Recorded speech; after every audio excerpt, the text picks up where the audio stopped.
Good morning. Um, Let me first of all introduce ourselves. I'm Vincent Navarro from the Department of Health Policy and Management and from the Institute for Health and Social Affairs of the Bloomberg School of Public Health at Hopkins. In 1 year ago, we started the public policy debates. The intention was to analyze the major problems of affordability in medical care in the United States and their underlying causes, um, and also to examine how similar countries, similar meaning democratic nations with comparable levels of economic development, such as the OECD, are addressing these challenges. So we can learn from other countries' successes and failures and see how we can resolve our own problems. Let me see, the next, I cannot move now these.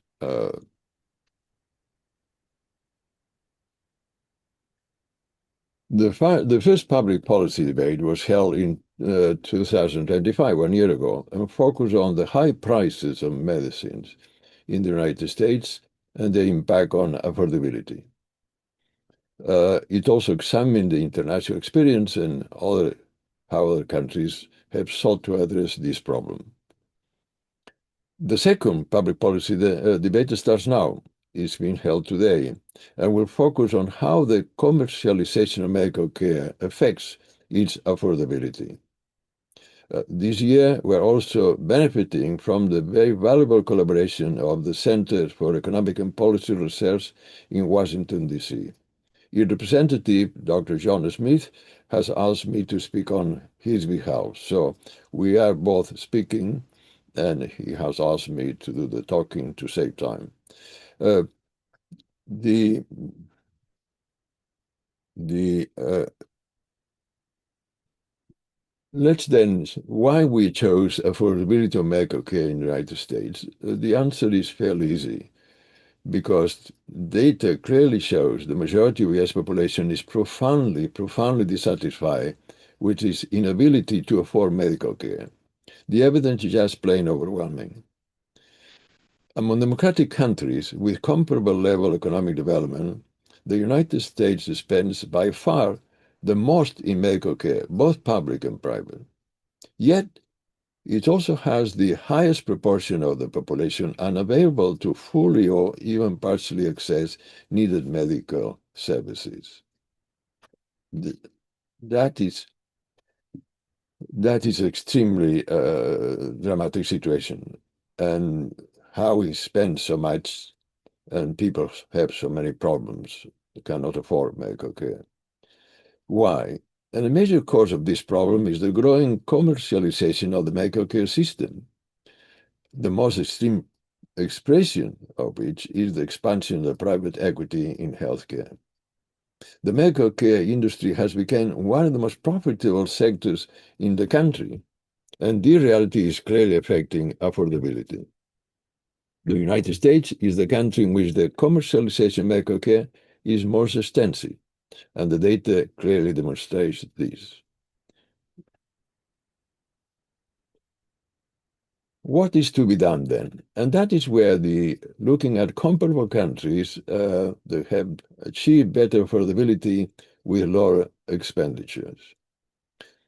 The widespread dissatisfaction of the United States population with a limited or non-existent affordability of medical care calls for an urgent response from democratic institutions. People are very dissatisfied, and democracy, that means democratic institutions have to respond to this. For this reason, it is essential to examine all the democratic countries with comparable levels of economic development and learn from them what they have implemented to make medical care far more affordable for their populations, with lower expenditures while achieving much higher levels of public satisfaction than the United States. That is indeed extremely important. And why the countries that we are looking at? Needless to say, there's a significant variation on how medical care is financed and managed across countries outside the United States. However, these systems share important common elements, and one of which is the universal or near universal right to access medical care. The United States is the only country in the OECD who does not provide this right, universality, in the access to medical care. At this conference, we'll be hearing from experts from Canada and the Netherlands, countries with national health insurance, as well as from the United Kingdom, which they have a national health services. They have a variety of funding and organizing and managing medical care. There's enormous variation, but there are points in common, and the one is the sense of right for everyone to have health care. And all these countries, with all the enormous varieties, achieve far greater affordability than the United States, and they do so at a substantially lower level of expenditures.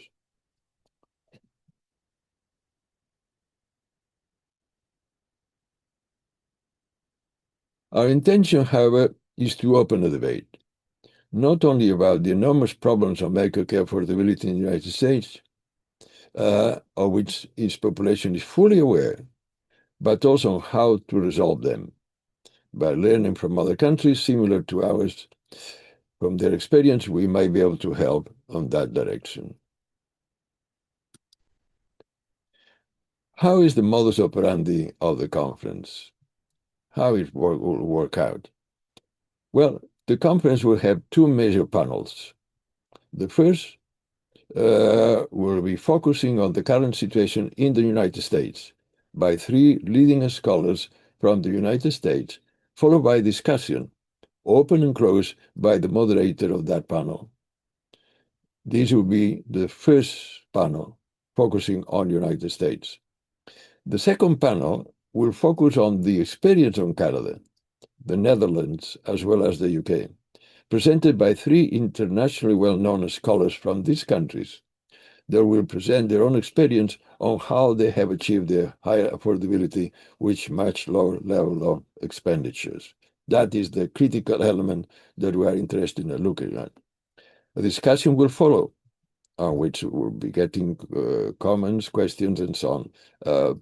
And that will be the session presided and moderated by people who have worked in this area within the Hopkins community. That is, the discussion will follow, the presentation open and closed by the moderators of this session. That is the modus operandi. So we started the US and then the foreign experience, what we can learn from them. That is the modus operandi. It will take from 9 to 3 hours, and that should be extremely entertaining, and I think it's extremely important for the country to know more about it. We have been able to make some promotion, and hopefully we'll have a lot of people in the audience. And the final closing session will provide a brief summary of the measure points, but more than that, analyze the implications, then the necessary next steps to advance any recommendations derived from the conference conclusions. So it should be a very, very interesting morning, and that in that respect, we are delighted to welcome everyone. And let me now introduce, at this point, as I mentioned, there will be the persons who will be directing the debate and discussion. And that in that respect, the first one will be United States, and the person who will deal with that was Mariana Socal, who is very well known in our institutions and outside, of course, and she will be excellent in terms of moderating that session. And with that, I now leave it in the hands of Mariana. Good morning, everyone, and thank you so much, Vicente, for organizing this conference. Thank you, everyone, for joining. I am Mariana Socal. I am an associate professor of health policy and management at the Bloomberg School of Public Health. I have the pleasure to moderate the panel 1, which is a conversation around the situation in the United States. We're going to examine the problem through 3 different presentations. We're going to have an opportunity for Q&A at the end. So if you have questions, please simply write them in the chat. We will be monitoring and using these questions for the Q&A as well. Our 3 presentations will be, first, what is the nature of the problem? Second, what is the cause of the problem and why does it persist or reproduce? What is to be done? And thirdly, we're going to cover the cost and consequences of the role of private equity in the US health and medical systems. So for the first panel, I will turn it over to Steffie Woolhandler, who is a distinguished professor of public health in the City University of New York at Hunter College and a lecturer, formerly professor of medicine at Harvard Medical School. Thank you, Steffie, so much for joining us this morning. My pleasure.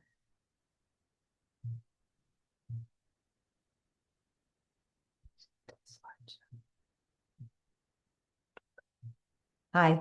I just wanted to say that neither I nor David Himmelstein have any financial disclosures. However, we were the co-founders of the organization's Physicians for a National Health Program. I want to just start the story around 1980. Because before the 1980, U.S. healthcare spending was about middle of the pack for the developed nations. Actually, the United States is that light blue line on top. But around 1980, spending in the United States started to diverge from that of other developed nations and now stands about 60% higher than the average for similar nations. Again, looking at life expectancy, but starting in 1980, there's some very faint gray spaghetti strands, which are the life expectancy records of other developed nations. But the United States in green was more or less middle of the pack in terms of our life expectancy. But then the United States began to lag further and further behind other developed nations. And now life expectancy in the United States is about 3.7 years shorter than life expectancy in nations of similar wealth.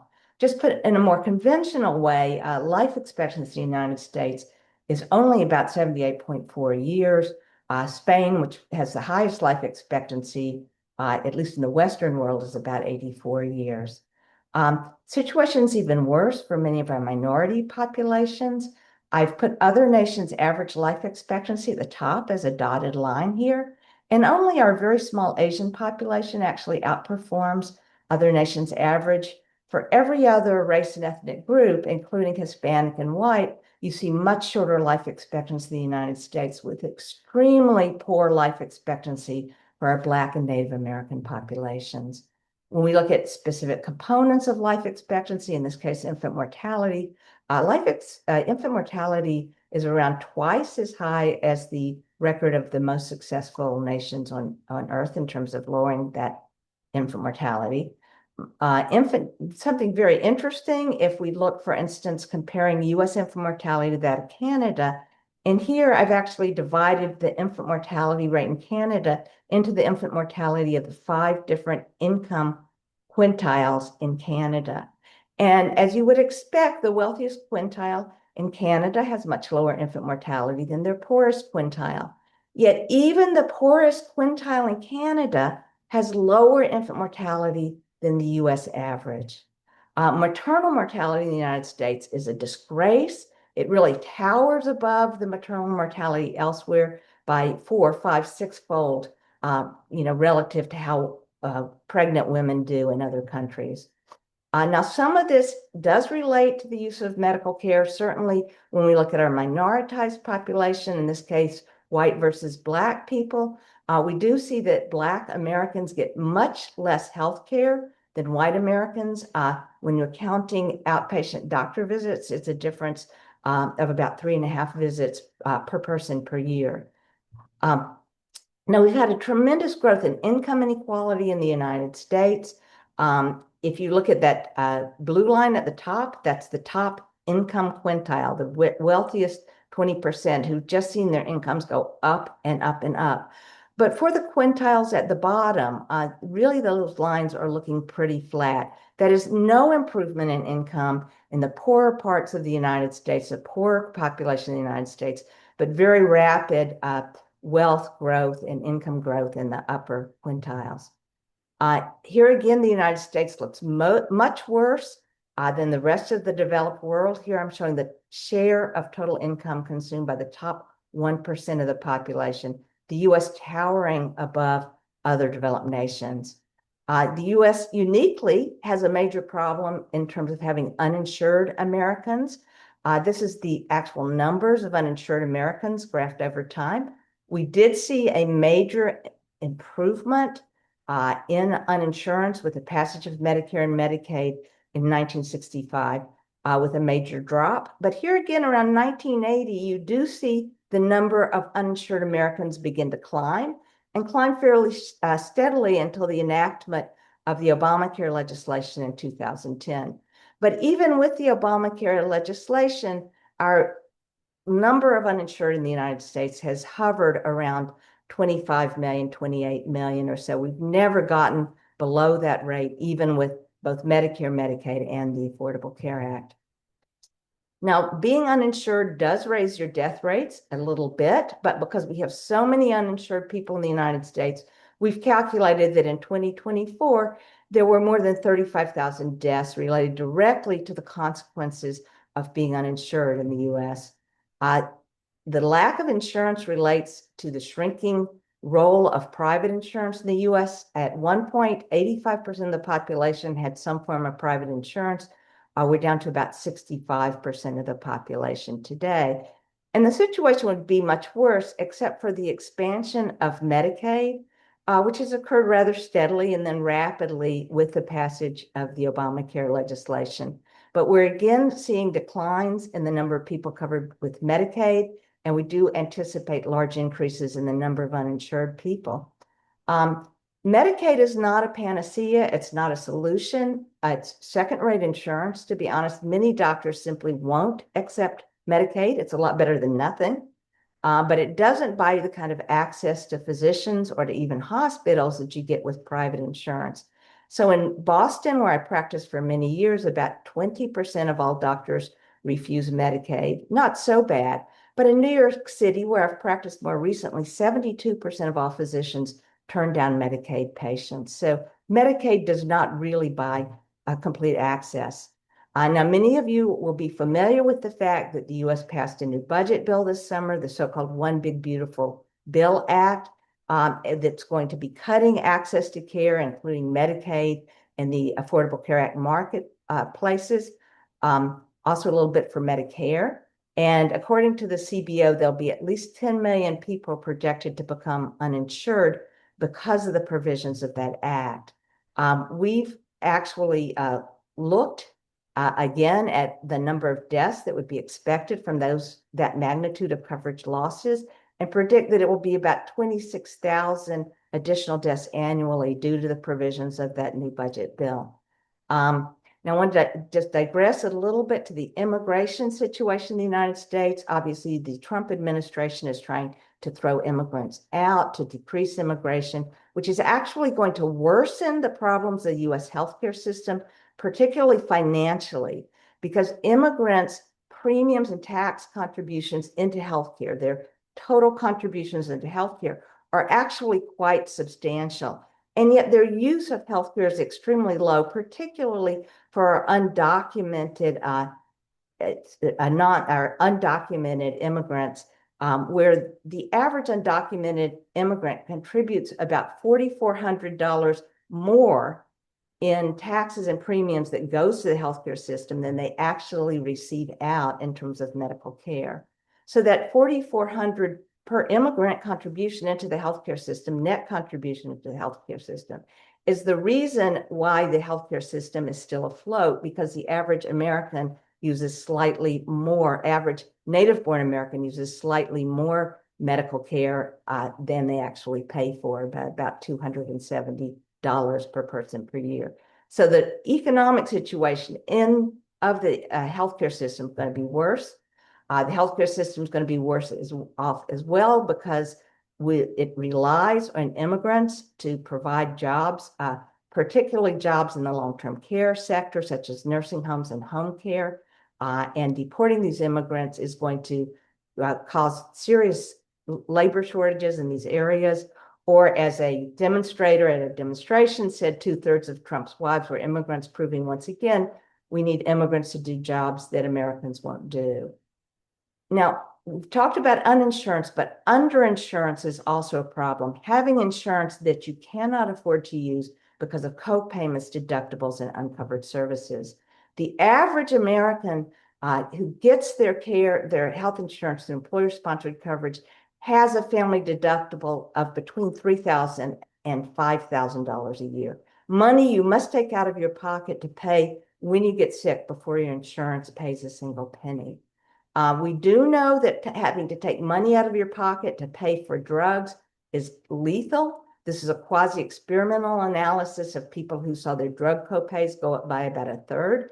And unsurprisingly, when they did, they filled fewer prescriptions, including life-saving prescriptions, potentially life-saving prescriptions for cholesterol drugs, for heart drugs, for lung drugs, for diabetes drugs. And they did see an increase in mortality. Again, quasi-experimental evidence. Of course, just having the plan that says it will pay for your drugs doesn't mean you'll get them. Insurers deny more than 20% of all drug claims submitted to them. Unsurprisingly, medical debt in the United States is extremely common, with about 11% of adults experiencing medical debt in any given year, about 18% of households experiencing medical debt in any given year, and those numbers even higher for groups like women, such as myself, and for African Americans.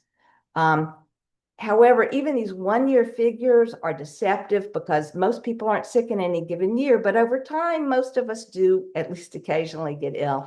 So over a 4-year period, and this is something we just published recently in JAMA IM, over a 4-year period, the frequency of experiencing unaffordable cost mounts, and at 4 years, the probability is over 1/4.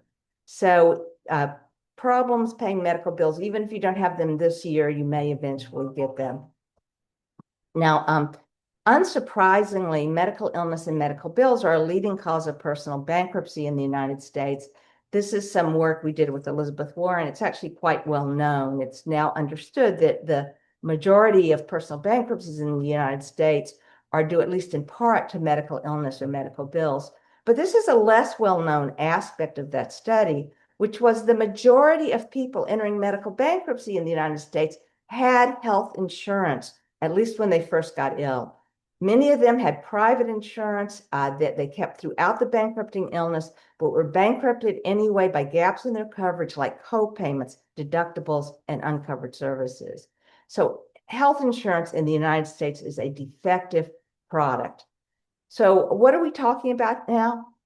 Prior to 1980, we were in what many people would call the New Deal era, at least in the United States. But the 1980s marked the beginning of what might be called the neoliberal era. And I've got two of the theorists of neoliberalism, Friedrich Hayek and Milton Friedman, there on the left, and then two of the political actors, Ronald Reagan and Margaret Thatcher, on the right. Neoliberalism is the idea that markets regulate themselves. They give everyone exactly what they deserve, and that unions distort markets, impede formation of merit-based hierarchies. Neoliberals believe government is incompetent, that taxes and regulations should always be cut, that public services should be privatized, and finally, that seeking equality is counterproductive and morally corrosive. Now, it'd be easy to just blame people like Ronald Reagan, who said rather humorously, the most terrifying words in the English language are, quote, "I'm from the government and I'm here to help." But Bill Clinton, people on the Democratic side of the aisle have also said things like the era of big government is over, basically saying the public sector can never get anything right. So what was neoliberalism looking like in healthcare? Well, we have seen the replacement of a nonprofit system with one that is publicly funded but privately controlled on a for-profit basis. And I'm going to hand this over to David Himmelstein, who's going to give you more detail on that. So Mariana, I don't know if you want any further introduction in the midst, but if not, then I'll just go on myself. Well, I would just say that thank you so much, Steffi. Even though it's so concerning, it's a very important topic. And I'm very happy to introduce David Himmelstein, a distinguished professor of public health at the City University of New York at Hunter College, also lecturer in medicine at Harvard Medical School, to help us continue to lead this conversation and address what is still driving the problem and what can be done. Thank you, David. Thank you, Mariana. So a piece we just published a couple months ago, actually, in the Lancet, I think summarizes, and we said healthcare in the USA, money has become the mission of our healthcare system rather than actually taking care of people. And that's the overarching message. Now, only 12% of our general hospitals are owned by explicitly for-profit corporations, but all of the other sectors of our healthcare system in the delivery system have become increasingly dominated by for-profit actors. So specialty hospitals, 44%, and you see rising from there. So direct ownership of delivery by for-profit corporations, and those firms pay enormous amounts to their shareholders.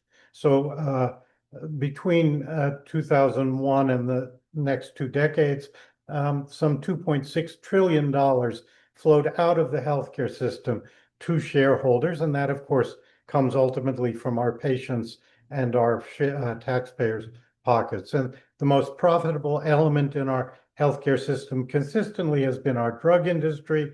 The yellow bars here show the average profit rate of the Fortune 500, by no means low profits, but you see that in most years, the profit rate of the drug industry is 2 or usually 3 times as high. Now, most of those profits are actually paid for by public funds. So 59% of all prescription drug purchases in the United States are from government money. So we have a publicly funded for-profit drug care peddling system in this country. And we have a record of some of the results of for-profit ownership in our healthcare system. This meta-analysis of all of the published data on the results of for-profit versus non-profit dialysis clinics.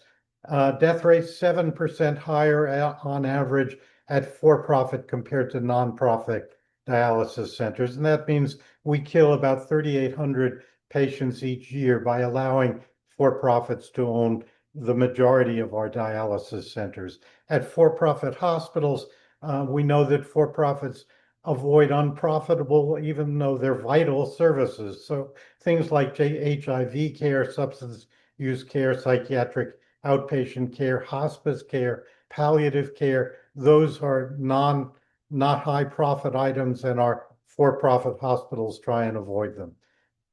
Hospice has gone for profit. So now 78% of all hospices in the United States owned by for-profit corporations, putting the most vulnerable people at the most vulnerable times of their lives in the hands of many times rapacious organizations.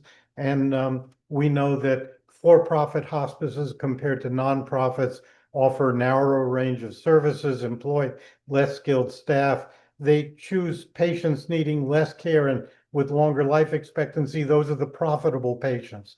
They incur more complaints and deficiencies for inadequate care. They give less charity care. On every dimension that's been examined, they do worse.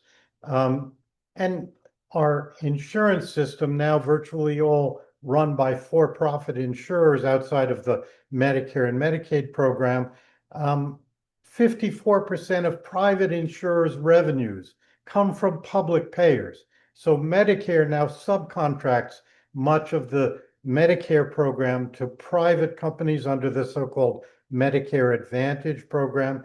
And Medicaid, $456 billion paid to private insurers to administer Medicaid coverage in a few years ago. This year we'll pay $615 billion to Medicare Advantage plans out of the Medicaid budget. And that's because they're enrolling a larger and larger share of total Medicare population. Now some 35 million people enrolled in private Medicare Advantage plans that the government pays an insurer to administer. And the overhead and profit taken from those plans is enormous. You see this 2023 data that $1,982 per enrollee for every patient that's enrolled in a Medicare Advantage plan stays with that plan, stays with the insurer, doesn't pay for care. And you see that the traditional Medicare program runs for overhead that's about 1/6 of that amount. So the image that government is inefficient really belied by the experience of our Medicare program. And some data on overpayments. Well, why is it that people choose Medicare Advantage plans? It's essentially because government offers those plans enormous overpayments, and they share a little bit of that with their patients in the way of extra benefits. And these are not my made-up data. These are official data from the Medicare Payment Advisory Commission, Congress's official advisory commission, that Medicare has overpaid private plans by $612 billion, more than those same enrollees would have cost to care for in the traditional Medicare program. And that's the blue bar here. And the yellow bar is the annual overhead and profit of those plans. So essentially, we are footing the bill for enormous overhead and profit for these private insurance plans. Medicare Advantage plans partly engineer this overpayment by ejecting patients who use expensive care, a variety of mechanisms for doing that. But we know that they do it. If you have a hospital stay, a nursing home stay, or use home care, you're much more likely to switch out of Medicare Advantage into the traditional Medicare program. So the money losers go to public Medicare. And the second mechanism is by making patients look sick. Medicare pays more for enrollees who look sick than for those who look healthy. And the plans submit diagnoses that make patients look sick. And these are the same patients, but portrayed in different ways. And you see it brings tens of thousands of extra dollars if you submit codes to Medicare that make your patients look sicker, and ample evidence that Medicare Advantage plans bend every effort to do this. Insurers pocketed some $50 billion from Medicare for diseases that no doctor treated. This is in a single year. And United Healthcare, the largest Medicare Advantage plan, did this upcoding, so-called labeling people with diagnoses, even though no doctor ever treated them for that diagnosis. They pocketed about $1,400 per enrollee in this single year. United Healthcare is the largest healthcare firm in the United States. They not only provide insurance, but their Optum division is the largest employer of doctors. About 10% of all American doctors are under Optum's umbrella. They're also the third largest pharmacy benefit management firm, filling tens of millions of prescriptions for patients each year. And their consulting and analytics division, for instance, serves as the middleman between doctors and hospitals on the one hand, and insurance companies and patients on the other hand, in the interchange in bills. So they handle about 25% of all Americans' medical records each year. Now, most physicians have become corporate employees. This is just the trend over 3 years. You see that the number of doctors who were not employed by a large corporation fell from 38% to 26% in this short time period. And even our nonprofit healthcare institutions have really become as what one would call profit maximizers. As one neoliberal policy wonk recommended, healthcare should mandate that medical institutions, profitability is a mandatory condition for survival. The Mayo Clinic, with revenues of $12.6 billion, this is 2 or 3 years ago, provided only $78 million in charity care, had only a 3% Medicaid patient share, and refused most Medicare plans, had profits or surpluses, as they called them, of $708 million, and had private equity assets, investments of $2.9 billion, and an endowment of $11 billion. And they're not alone. The Kaiser Health Plan, this is old data, actually recent data just came out that Kaiser made $9 billion in surplus last year and had some $73 billion in its piggy bank to date. Most of the money for our healthcare system comes out of public funds. So we've graphed in yellow here the public share of healthcare expenditures on a per capita basis in the US, and in orange, the non-government money that flows in. And as you see, the US public payments per capita exceed total payments per capita in every other country on the face of the earth. Just some comparisons with Canada, which until they enacted national health insurance starting back in the 50s, but really completed in 1971, an instructive divergence. Their health costs and hours were directly parallel until they implemented their single-payer national health insurance system. And as you see, they've diverged sharply. This is share of GDP devoted to healthcare. What do we get for our extra spending? Americans don't get a lot of hospital care. This is the number of inpatient days per capita. We don't see the doctor very often. We're not avid users of medical care by international standards. What we get is we get an enormous amount of insurance overhead. This is per person. We get about $1,270 per person worth of insurance overhead and profit. And you see virtually every other country dwarfed by that. For physicians, the financing system is a nightmare. So for every man, woman, and child in this country, we pay about $655 in physician billing costs, far less in Canada. Hospitals, similarly enormously burdened by the profit-oriented financing system that we've evolved, $1,200 per person in the country in hospital billing costs. And just to put that into more human terms, so Duke Medical Center, a 957 three-hospital system, employs about 1,600 billing clerks. Toronto University Health Network, a 5-hospital, 1,200-bed system, when we inquired there, they had 7 billing clerks whose main task was to send bills to Americans who wandered across the border. The difference in health spending between our two nations, about half attributable to the bureaucracy, which is really the cost of enforcing inequality in healthcare and extracting profit from healthcare. And were we to take those things out of our healthcare system, we could divert that money towards either making healthcare overall less expensive or providing more equal and adequate healthcare. The fastest growing element of our healthcare system has been managerial personnel. We've graphed in yellow the number of doctors in healthcare in the US, and in blue the number of managers employed in our healthcare system. And this is really the reflection of what making money the mission means.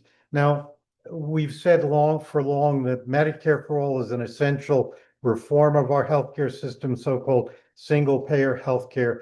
But the takeover of healthcare delivery by for-profit firms, we think, has mandated going even further than that, that communities, not corporations, should own their healthcare. And that means that even the large so-called nonprofit systems really need much more in the way of community control, and we need to take back the assets of our healthcare system from the corporations that have seized them with public money. Now, most Americans now favor a government-run healthcare system. Even 21% of Republicans say that's what they want. That's the graphs on your right. So I've certainly said nothing controversial, but happy to talk about these things and other ideas as we get on to discussion. Thanks so much for your attention. Thank you, David. And as we keep going and keep thinking about this problem, right, it gives us so many opportunities for reflection as to who the system is really working for. And now to continue examining other elements of this problematic system, I'm going to turn it over to Eileen Applebaum, who is a co-director of the Center for Economic and Policy Research, and she's a co-author of Private Equity at Work, a book that has received national and international interest on this topic. Thank you so much, Eileen. I'll turn it over to you.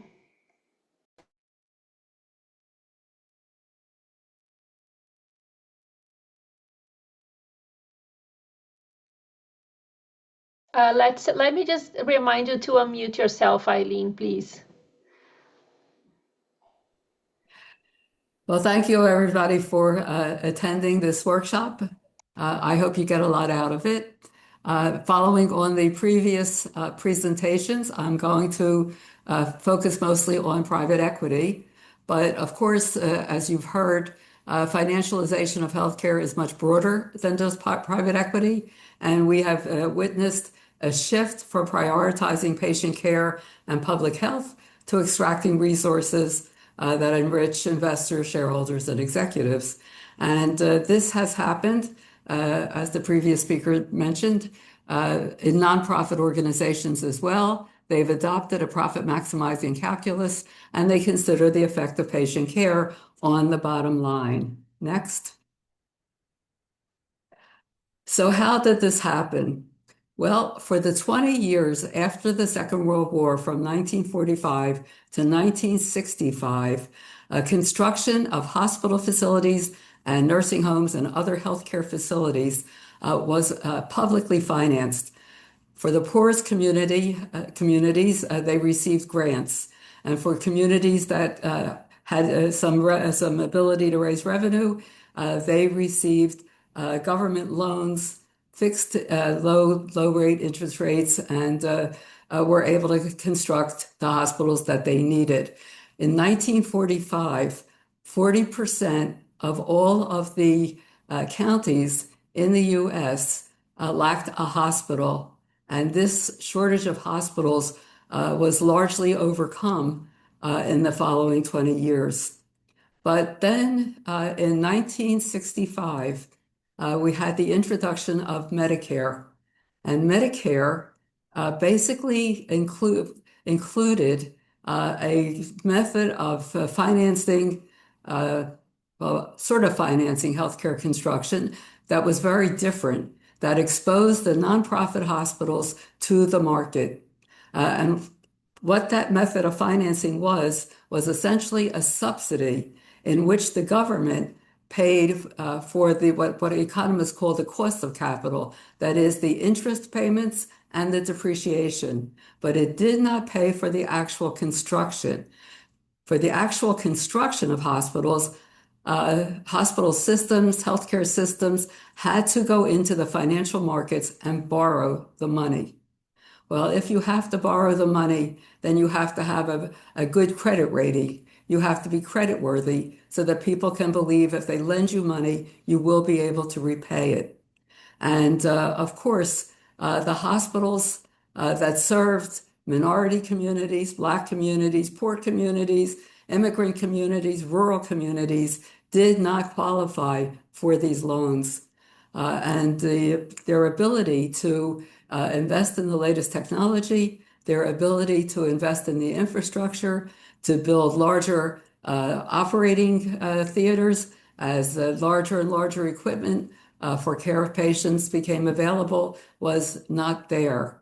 They were able to cobble together little bits of money from the Department of Agriculture or the Small Business Administration, but never enough to actually carry out a full project. And being under-resourced to begin with, they really had difficulty maintaining. So we ended up in the US with a two-tier system. The other thing that Medicare did is for the first time, it reimbursed the for-profit providers. This is the first time that government money went to for-profits. Well, not only did it go to the for-profits, but in fact, it was more generous than what went to the nonprofits, because after all, for-profit hospitals had to pay dividends to their shareholders. And 20 years later, after Medicare, the public financing began to disappear in 65, and it was basically gone by the 1970s. And by 1985, 30% of U.S. hospitals were for profit, and 70% of U.S. nursing homes were also for profit. Next. So that's how we got there. And private equity was very quick to understand the opportunities and to take advantage of them in healthcare. So what is private equity? So private equity funds are investment funds sponsored by private equity firms. They recruit institutional investors like pension funds, sovereign wealth funds, insurance companies. These investors are called limited partners. And the reason is that they have no decision-making authority. They commit their funds for 10 years, but they have no say over what the investment fund does with their money. The general partner is not a person. The general partner is a committee that is made up of principals from the private equity firm, and that makes all the decisions and makes the decisions to the benefit of the private equity firm. It decides which companies to acquire, how much debt to use. Once you have put debt on a hospital, of course, you have to free up cash flow to pay the interest payments at least, and possibly to amortize the debt as well. And the way you get there is by cutting mainly labor costs, other costs as well, and to engage in tax avoidance. If you don't pay taxes, your cash flow is greater. And their goal is to exit at a great profit in 3 to 7 years. One of the important things to understand is that the private equity firm itself, through the general partner, contributes 1 to 2 cents for every dollar that the limited partners put in. And so if you think of them acquiring a hospital or a nursing home and using, let's say, 70% debt, 30% equity from the private equity fund, then the private equity firm has 2% of that 30% of its own money at risk. And this is under 1% of the purchase price. So they have very little of their own money at risk. But if they are successful in exiting this investment at a profit, they take 20% of the profit. So as you can see, they have little to lose, a lot to gain. They're playing with other people's money, and they engage in risky investments. They don't care if some of them go bankrupt, as I'll show in a later slide. Next. How do they make money? Well, the first thing is, as we just saw, they engage in a leverage buyout. A publicly traded corporation typically has 40% debt and 60% equity in its capital structure. But private equity firms have much higher levels of debt. They acquire these companies. I mean, 70% is not unusual. And so they load the companies up with debt when they acquire them. And the higher the debt, the higher the return to them went to the private equity investors when the company is sold.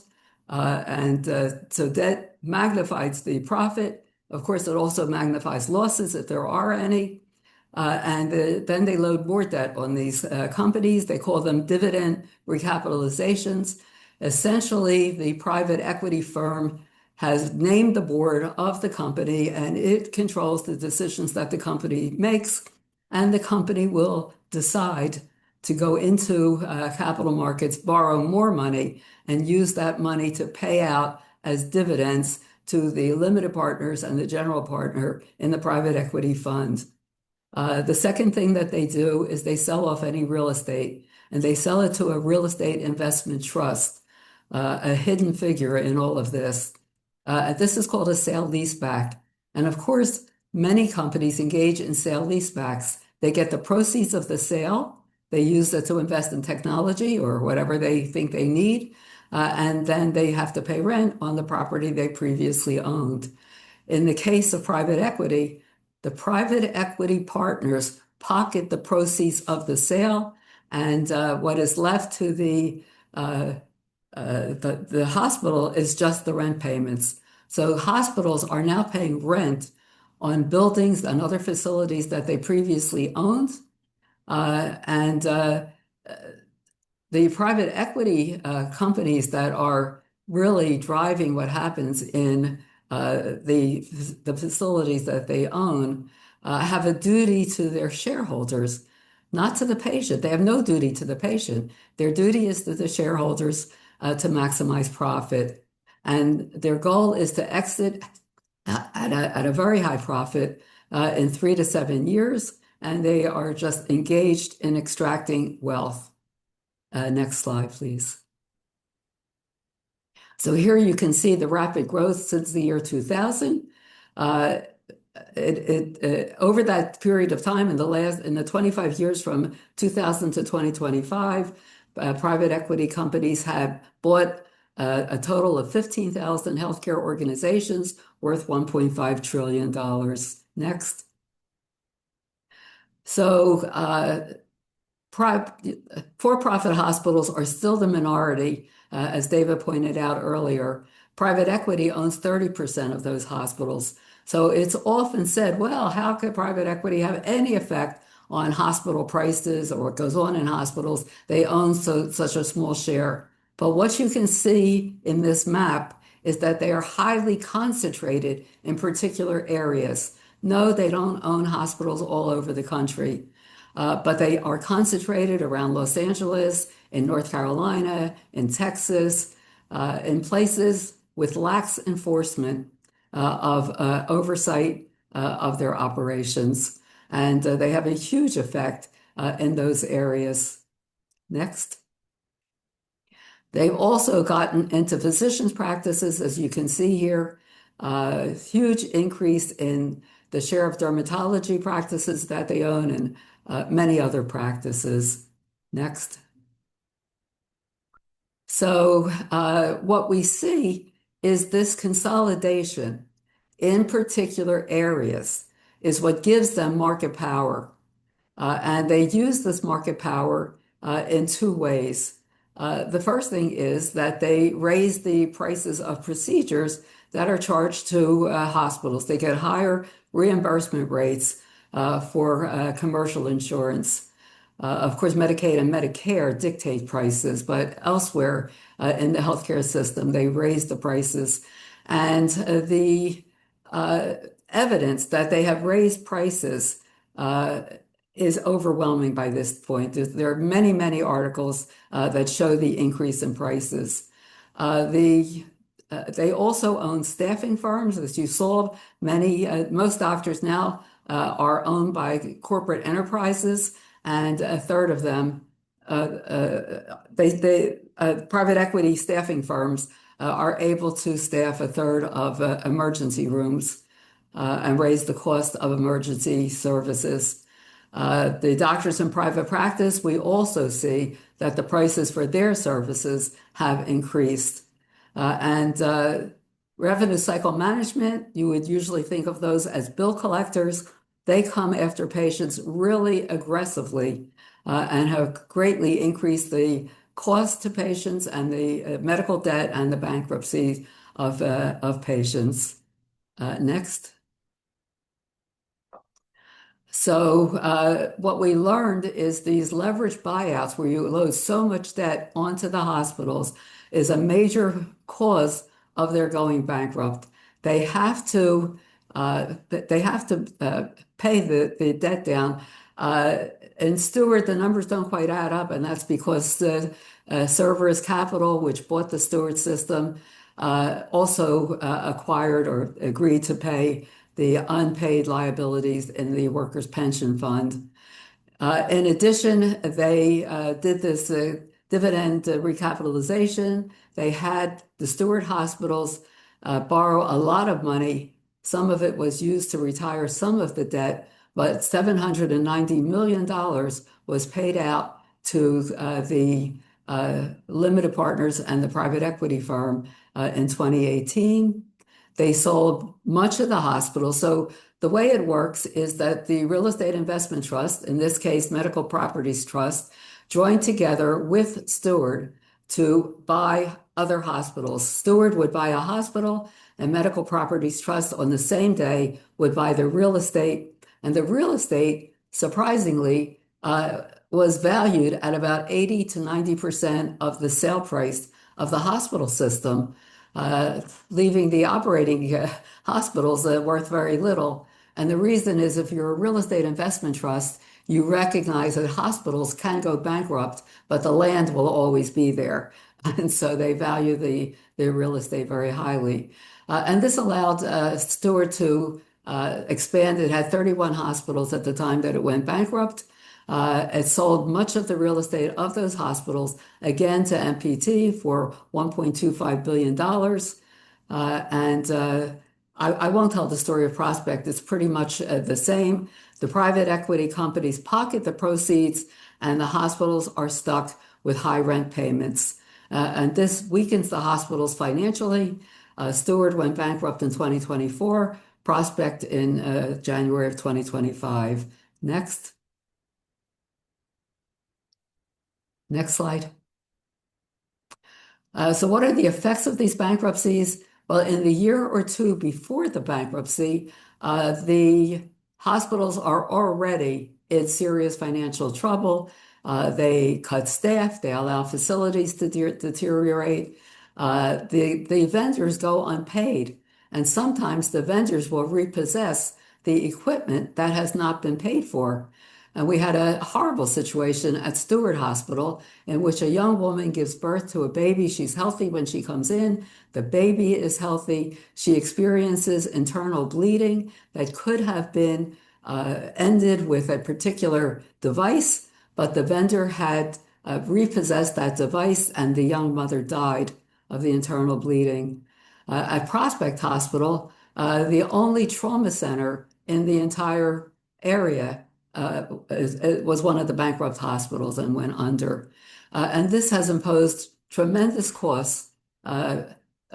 Stewart in Massachusetts, Prospect in California and Pennsylvania, because these hospitals have not been managed very well. They are in terrible shape. And the only way you can get another organization to buy the hospital and agree to run it is if the state comes in and pays for all of the remediation, all of the dealing with the deteriorated infrastructure, the out-of-date technology, if the state comes in and provides the money for that. So it's been very expensive for these states. Next.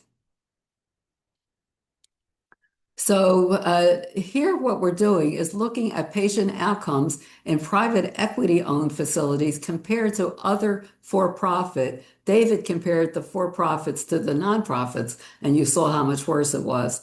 But private equity is much worse than publicly traded for-profit nursing home owners. And you can see that they are more expensive, more hospital visits, more emergency room visits. They cut back nurse staffing tremendously, and then they use antipsychotic drugs to drug the patients so that they won't be calling for a nurse. They have much higher mortality rates as a result. Next. Patient outcomes in private equity-owned hospitals. As you can see, there's been a recent study that found that the patients are more likely to fall, they're more likely to have central line infections, and they're more likely to have hospital-acquired complications. Next. So how do we deal with this? And I have here a list of policies to end this profits over patients that will affect not only the private equity-owned hospitals, but also insurance companies, large for-profit corporations, and so on. We don't say, I don't say that we should outlaw private equity in healthcare because the financial firms are chameleons. Private equity has already changed its shape 2 or 3 times since 1980, and it will find a way to change its shape again. Instead, what we want to do is get rid of the practices that they are allowed to engage in that should not be legal and that make healthcare attractive to them. Let's just make it not worth their while. And as I pointed out in my first remarks, it is the fact that the nonprofit hospitals have to turn to the financial markets that have introduced the profit motive into the non-financial sector of our healthcare system. And so I really think the first and main thing that we need is public financing of nonprofit healthcare infrastructure. That's the first. That in 1969, we had an IRS revenue ruling that said that you could maintain your nonprofit tax status and pay no taxes without actually providing any care to poor people. Well, that's a horrible thing. The whole point of being tax exempt was so that you would use that money to care for people who could not pay. We have to get rid of that, and we have to make hospitals that receive public funds take care of the poor. And there's also a prohibition against self-enrichment. And CEOs of some of these big nonprofit hospital systems are paid $10, $12, $15 million a year. Well, that is self-enrichment. That has to go. The organizations that finance hospitals need to be responsible for their bankruptcy debts. If you have the hospital take out the loan and you have financed that hospital, it goes bankrupt, you are going to have to be responsible for it. Take labor out of competition. I think most of the other countries already do this. But the other thing that hospitals do, because they have market power, is they suppress wages. And the big thing they do is they cut staff. We need staffing standards and wage floors. We need to break up the large chains because it's the concentration of the large chains that allows them to drive up prices. I haven't talked about vertical integration. When a healthcare provider owns, like in the nursing homes, they own the nursing home and they own all of the suppliers that provide services to the nursing home. That's what vertical integration is. And there's a lot of opportunities for self-dealing. And finally, we need to end the patent monopolies. As David pointed out, this is a big part of how for-profit companies make profit in this industry. Eileen, I will unfortunately have to I'm done. That's stop it. here That's because my we list are out. out of time. Yes, and But I'm done. I do appreciate the opportunity for us to think through these different dimensions, and I'm looking forward to getting more questions from the audience through our chat. So as a reminder, we have a Q&A box open, and we're looking forward to receiving your questions. I have been monitoring this Q&A box and have been recognizing that we have a lot of interest from attendees, both with respect to recording and also with respect to slides. So the recordings will be made available. They will live forever in the internet. Most slides have their own sources, so it's also possible to identify those sources and use identify directly where they come from, the reports and white papers and extensive research that our speakers have done over the years. And in addition, there may be some slides that we can make available, and we will inform that at the end of the conference.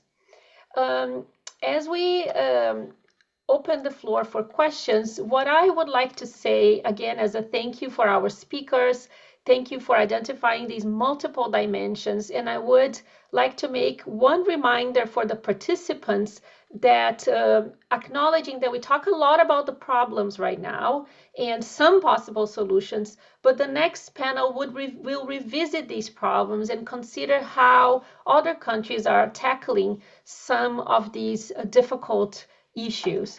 So to start the conversation about all these different dimensions that we covered so far, we covered a lot of ground and a lot of simultaneous incentives, misaligned incentives that often converge to having accountability placed not at the patient, not at the doctor, not at the public health outcomes as the most important entity that our healthcare system is accountable to, but often to shareholders, to these financial entities, and so on. So my first question to the panelists is, when we talk about solutions and when we talk about the scenario, is there anything that all of us as consumers and patients, is there anything that is under our power to do? What can we do, if anything?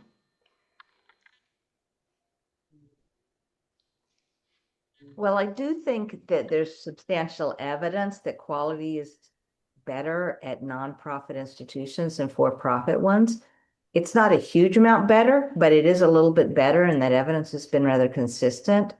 So certainly when it's available, I think people need to be looking at nonprofit providers as a source of medical care. I mean, I think unfortunately the pickle we're in is really the result of bad public policies, and the solution is ultimately has to be better public policy. So we need a different government, and we need not just a different government than Trump. I think that's widely acknowledged at this point, but a very different approach than the Democrats have taken when they've been in power in recent years. So Steffie talked about Bill Clinton, who really went along very much and advocated very much for a neoliberal approach in healthcare. I think the good news from Trump that Trump has shown is that America can be changed very suddenly and very dramatically, and that political winds can blow very powerfully in different directions. So when Bernie Sanders was running, he was enormously popular, and in fact, many Trump voters said Sanders was their other choice. So I think really we need a political movement that can change the public policies ultimately in our country. Thank you so much. Eileen, any additional thoughts about this? No, I would just agree with David that we do need a political movement. The other thing that I think we've learned from Trump is that we don't have to be incremental, that huge changes, we should keep our eye on the ball and go for the changes that we really want. I've already listed in my final slide the ones that I think would make a big difference. And the other thing that we learned from the tariffs is that people will pay very high taxes if you just don't call them taxes. So money to support this, I think, is available. Bold policies, I think, are available. We just need the political will. I'll just say I don't think we need any more money in healthcare, that we're already spending so much that if we just eliminated the enormous payouts to for-profit firms and the extraction of in terms of administrative overhead that's required to enforce inequality and extract those profits, that money is more than sufficient to provide high quality insurance to every American and frankly to save money under what we're now spending. So yes, we would shift money from insurance premiums to taxes. We'd change the label, but overall the average American would pay much less under any reasonable national health program than what we're paying now. So let me piggyback on this comment, David, and raise a question that came from the chat. There's a lot of interest, both in our questions in the Q&A, but also resulting from the policies that you all discussed in this panel. There seems to be the evidence supporting that a single-payer system would have, much better indicators throughout our discussion. So the questions are, why has it been so difficult to pass single-payer bills? Is the transition to the nonprofit single-payer system really feasible in the US, either at the federal or at the state level, given that some states have already been trying to pass such legislation and reforms? Okay, well, I used to say the big impediment was the health insurance industry and the pharmaceutical industry, since those are the majority of the profits generated in healthcare, and both the health insurance industry and the pharmaceutical industry have immense political and financial power to influence our elections. So it has something to do with campaign finance reform as well. But I would add that the actual for-profit provision of care has become a third entity, a third force, and that many of these for-profits are entering the actual delivery of care, such as Amazon, United Healthcare, which we think of as a insurance firm, is also a health delivery firm. So we're up against people who make a lot of profit off the healthcare system, who have a lot of money and a lot of political power.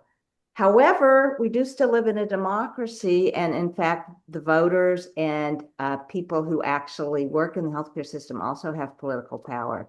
And that's why I think we do need a political movement to get these ideas out there, to express the ideas and to turn them into political movements. I mean, I think the quick summary, when Hillary Clinton was leading Bill Clinton's health reform task force, and at Vicente Navarro's insistence, actually, she met with Steffie and I, and we spent 3 or 4 hours describing to her the kind of reform that we thought was necessary. At the end of it, she said, "You make a convincing case, but can you name any force on the face of the earth prepared to counter the hundreds of millions the insurance industry would pour into defeating national health insurance?" And I said to her, "How about the President of the United States actually leading the American people?"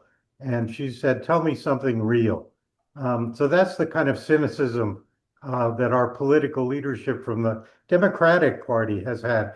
But there are both some existing leaders in the Democratic Party and I think newly emerging ones. We've recently seen a mayor elected in New York on a very different platform than the usual Democratic platform that I think offers reason to think that politics can change. Excellent points. And so thinking, we don't have so many more minutes for conversation, but there is so many important questions that are arising from this discussion.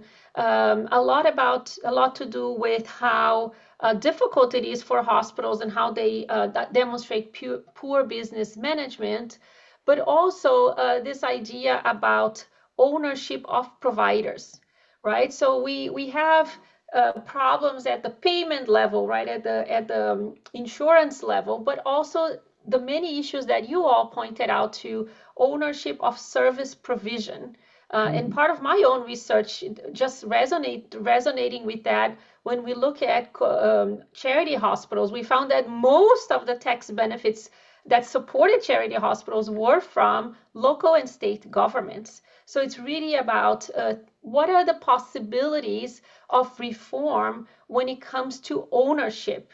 Going back to the private equity questions, what are the possibilities to improve and reform and find solutions through changing of ownerships of our service providers?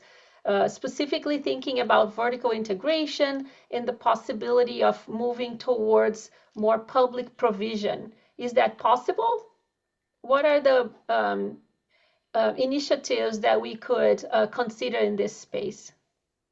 So we do have initiatives at the state level. They don't actually change the ownership for all the reasons that we need a political movement to be able to do that, a much bigger political movement, but they can hold the hospitals accountable. So in some states, in order to get the tax benefit from the state, as you point out, state and local governments provide half or more of the tax benefit. And in order to get that tax benefit, the hospitals have to provide higher levels of charity care.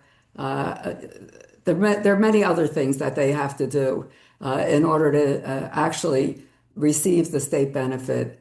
So they can set things like that. In Oregon, they passed the strongest law against the corporate practice of medicine, which they interpret very broadly. It's actually getting a hearing in the courts as we speak to see whether, in fact, they can prevent the owners from making, the corporate owners, including private equity, from making decisions that affect the doctors. So can they fire a doctor if it's a doctor's practice owned by a corporation? Can the corporation fire the doctor, which has happened when doctors have spoken out about poor conditions in the hospital where they work? Well, in Oregon, no, they can't. No, they can't fire the doctor. New York City, it's illegal for a for-profit firm to own a hospital, and that's something other states can certainly do. You can also, Medicare at the outset wouldn't pay for-profit home care agencies, and no reason why Medicare shouldn't return to that prohibition on for-profit owner payment to for-profit firms. Sure. That's exactly right. We have had that in the past. Maybe we can get back to it. But and it would make those firms essentially valueless. We could also take over by eminent domain many of the ownership structures that exist. We calculated some years ago the total declared capital structure of most of our health institutions. It's actually not very much. They may be lying in what they report to Medicare, but if they are, then that is the official report on what their property is worth. And that should be the basis for evaluation if we want to take it over as public good. I guess what we're saying is there's a lot of legal ways that you could, in fact, change the ownership. You just need the political will to do it because obviously they're going to fight you tooth and nail. So, to remember just how unpopular the healthcare system is in the United States. I know there's a lot of talk of affordability, but people are also extremely mad at their insurance companies. They're extremely mad at pharmaceutical companies. So I do think there's some real possibilities of mobilizing that sentiment to get to a much more affordable, healthful healthcare system for the U.S. Thank you so much, Steffie, for this comment. I think the questions in the chat, they really resonate with this feeling of not a lack of trust and some sort of rage even against, pharma. PBMs is another topic. This whole issue of vertical integration and so on. As we close this session, I want to give each one of you a minute to make any final thoughts about what you think we should keep in mind and what you think our participants should focus on moving forward and take from this conversation. So I'll give each one of you a minute. Who wants to start? Well, I can start. I mean, all of us can work on this as citizens and political actors, but many, many people on this call work in the knowledge creation and policy evaluation area. And there's really a very big role for academics and people who work in that area to be bringing these issues up, calling them to people's attentions, developing ways that we can move forward from where we are now. So I just urge the audience to think in your own work, in your own life, how you can help contribute to the sort of political momentum that can get us the healthcare system we need. Wonderful. David? Yeah, so I would add to that, for those who work in the healthcare system, one of the questions people want to know is we can't have a healthcare system that doesn't function as it transitions to a better one. And that really means that people need to trust that the people who take care of them today want a different healthcare system and are prepared to participate in it. So doctors, nurses, other healthcare workers have a very important role to play in leading this public debate, in talking about what kind of healthcare system we want to have, not only because they have, excuse me, intimate knowledge of the way the healthcare system works or doesn't work today, but also because they need to provide their communities with reassurance that they're prepared to participate in a better healthcare system tomorrow. And I think that can actually be particularly profound at the local level. We didn't answer your question, Mariana, about what states can do. There are state initiatives that I think are quite promising to implement really what amount to demonstration projects in healthcare reform. That's how Canada's program got started for those of the younger people on Wonderful. Great. Eileen, you get the last minute. Okay, well, I think that we should recognize that there are already in this country major movements of community organizers. I think of the Center for Community Change or of ACRE out on the West Coast, which have been organizing in communities around the issues that affect people, and that we need to, as researchers and as academics, try to forge relationships. If we're going to build public movements for reform of the healthcare system, we need to be in touch with the movements that exist and that are growing in this country. I think that's a responsibility as well. Wonderful. This is a wonderful way to close this panel and a wonderful segue to the next panel, which addresses international comparisons. And to kick us off in the second panel, I'll turn it over to Gerard Anderson, who's a professor of health policy and management at Johns Hopkins. And Gerry Anderson was one of the individuals who has done extensive research on these international comparisons, as well as the US healthcare system. And I should just remind everyone that one of Gerry's seminal papers is It's the Price is Stupid, right? Adding up the whole issue of prices to as one more layer into this conversation. So thank you all so much for joining us for panel one. And Gerry, I'll turn it over to you and the panel two panelists. Thank you so much.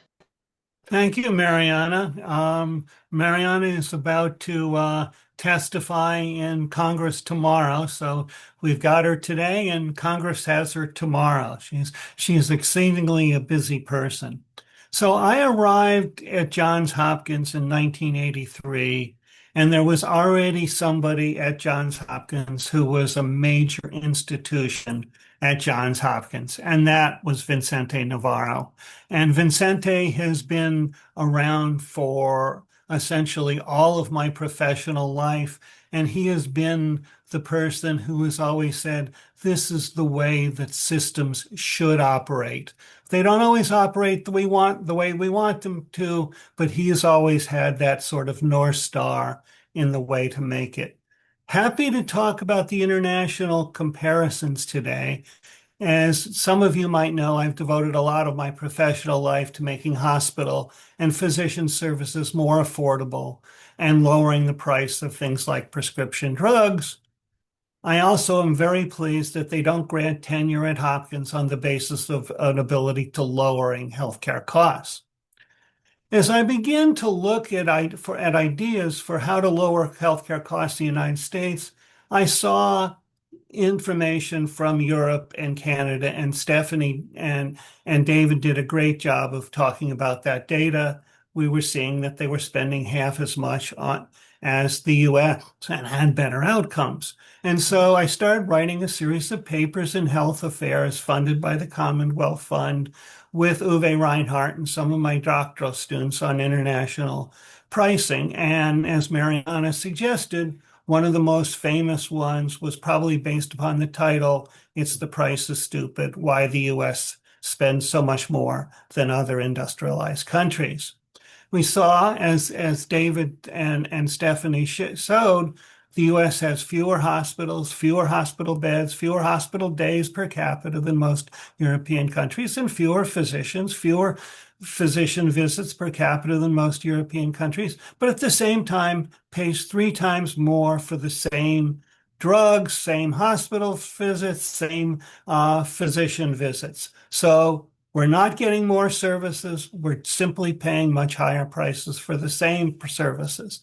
So once I realized this, I became interested in what other countries were doing to increase affordability and improve outcomes. And the Commonwealth Fund and the OECD sent me on many trips to many different countries to come up with some ideas. And I've been teaching a class at Johns Hopkins Medical School and taught heresy, learning from other countries. And a lot of the medical students at Hopkins have taken the course and are very interested in what's going on in other countries. And many of them are listening today. So today what we have is an opportunity to learn from experts in 3 countries that could serve as models for the US. And when I say this, I don't think that the US is going to necessarily adopt the full Canadian, full Dutch, or full English models, but there are many aspects of the models that we can do. Now, we're going to have 15 minutes at the end for you to ask questions. And so please, please, please put some questions in the chat. What are the best examples of ideas from other countries? We're going to hear from Canada, UK, and the Netherlands, but there are other countries as well. We just couldn't do all of them. So please put some questions in the chat for the group. So we're first going to learn from our nearest neighbor and possibly the 51st state. They seem to really want us. So Melanie Bechard is from the Department of Pediatrics at the University of Ottawa and chair of Canadian Doctors for Medicare. She's a strong advocate for equity in medicine, but she's also discovered the value of yoga in addressing stress. I'll wait to introduce the other 2 things. So with that, Melanie, I will turn it over to you. Thank you very much, Professor Anderson. And I'm tickled to hear that you've got some of your students here with you. Back in 2020, I was one of the public health students taking your course. Now, let me see. Are you folks seeing my presenter view? Or the full screen? Presenter view. Easy fix. How is that? There we go. Now we're good. Okay.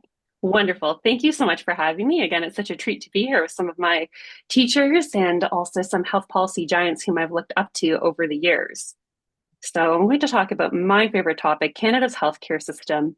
I'm largely here on behalf of Canadian Doctors for Medicare. That's our equivalent of Physicians for a National Health Program up in Canada. And I'd like to give a small shout out to 2 of our board directors, Henry Annan and Kathy Chervin, who I saw in the audience, and our policy advisors, Joel Exton and Karen Palmer, all of whom have produced a lot of great writings about the topic. So first thing to note about Canada's healthcare system is that by and large, medically necessary care is publicly funded, but privately delivered. I've included a picture of my hospital here. I swear we deliver good care. It's not very glamorous looking, one of those 1970s brutalist structures, but it is essentially a standalone nonprofit institution. And in my province of Ontario, that is the vast majority of hospitals.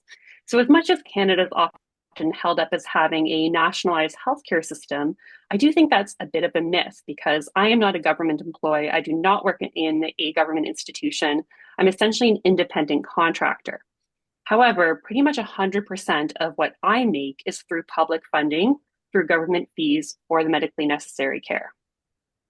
Now, Canada truly has 14 different healthcare systems, and one of the 2 main aspects of Canadian healthcare I was asked to talk about is the relationship between the federal government and the provinces and how they kind of keep each other in check. So way back in 1867, when Canada became a country, they decided to task the provision of healthcare as a provincial responsibility. So that's why we really have 14 different healthcare systems, one for each of our 10 provinces, our 3 territories. And the federal government does deliver some healthcare to specific populations. There's some federal government involvement in public health programs for Indigenous people living on reserve, active military personnel, and also for those who are in federal penitentiaries. The foundation of Canada's healthcare system actually comes from this piece of legislation, the Canada Health Act, which was originally passed in 1984. And there's a few fun facts that I have to share. It was passed unanimously by all the different parties in Parliament at that time. I cannot imagine in Canada or the United States having any piece of legislation passed unanimously these days, but I think it goes to show what broad public support there was for essentially universal healthcare at that point in time. This whole piece of legislation, the very foundation of our healthcare system, is only 18 pages, and that's in both English and French, as you can see here. So it's not a big, beautiful bill, but I would suggest that it is a small, beautiful bill. And essentially what it comes down to is a cost-sharing arrangement between the federal government and the provinces. So the federal government stipulates 5 different criteria that the provinces and territories have to meet in their healthcare systems. And if the provinces and territories meet those criteria, then the federal government will help to pay for the healthcare. So the 2 first criteria are that it has to be comprehensive and universal. Comprehensive, and that if you fall off your bike and go to the emergency department, that is covered. If you're going to your family doctor for a regular prenatal visit, that is covered. They really make an effort to cover what's deemed all medically necessary care. Now, in reality, I'd say that there's a few glaring omissions. We don't have universal public coverage for outpatient prescription medications in Canada. I find it pretty funny that you can go to the hospital, get IV antibiotics in the emergency department at absolutely no cost, but then to go fill that prescription at home to take the antibiotics, you do typically need to pay a fee or rely on private insurance. But we still have fairly broad coverage for most medically necessary care. It also has to be universal, meaning that anyone who is insured needs to have access to public coverage for their healthcare. They stipulate that it has to be publicly administered. We do not want the running of our healthcare system outsourced to for-profit corporations. We do not want to be spending public funds in private wallets. So that is one of the key stipulations of the Canada Health Act. And I've just got a picture of our parliament right here, which is just down the road from where I'm calling in from. And the last 2 criteria are portability and accessibility. Portability essentially meaning that even if I'm insured in my home province of Ontario, if I travel to another province, I should still be able to access medically necessary care without a cost to me personally. This happened a couple years back. I was at a conference in Manitoba, which is the province just to the west of us, had a horrible migraine, had to go to the emergency department for IV medications, showed them my Ontario health card, and was able to access that care and no problem or cost to myself. Essentially, Ontario would just have to pay back Manitoba.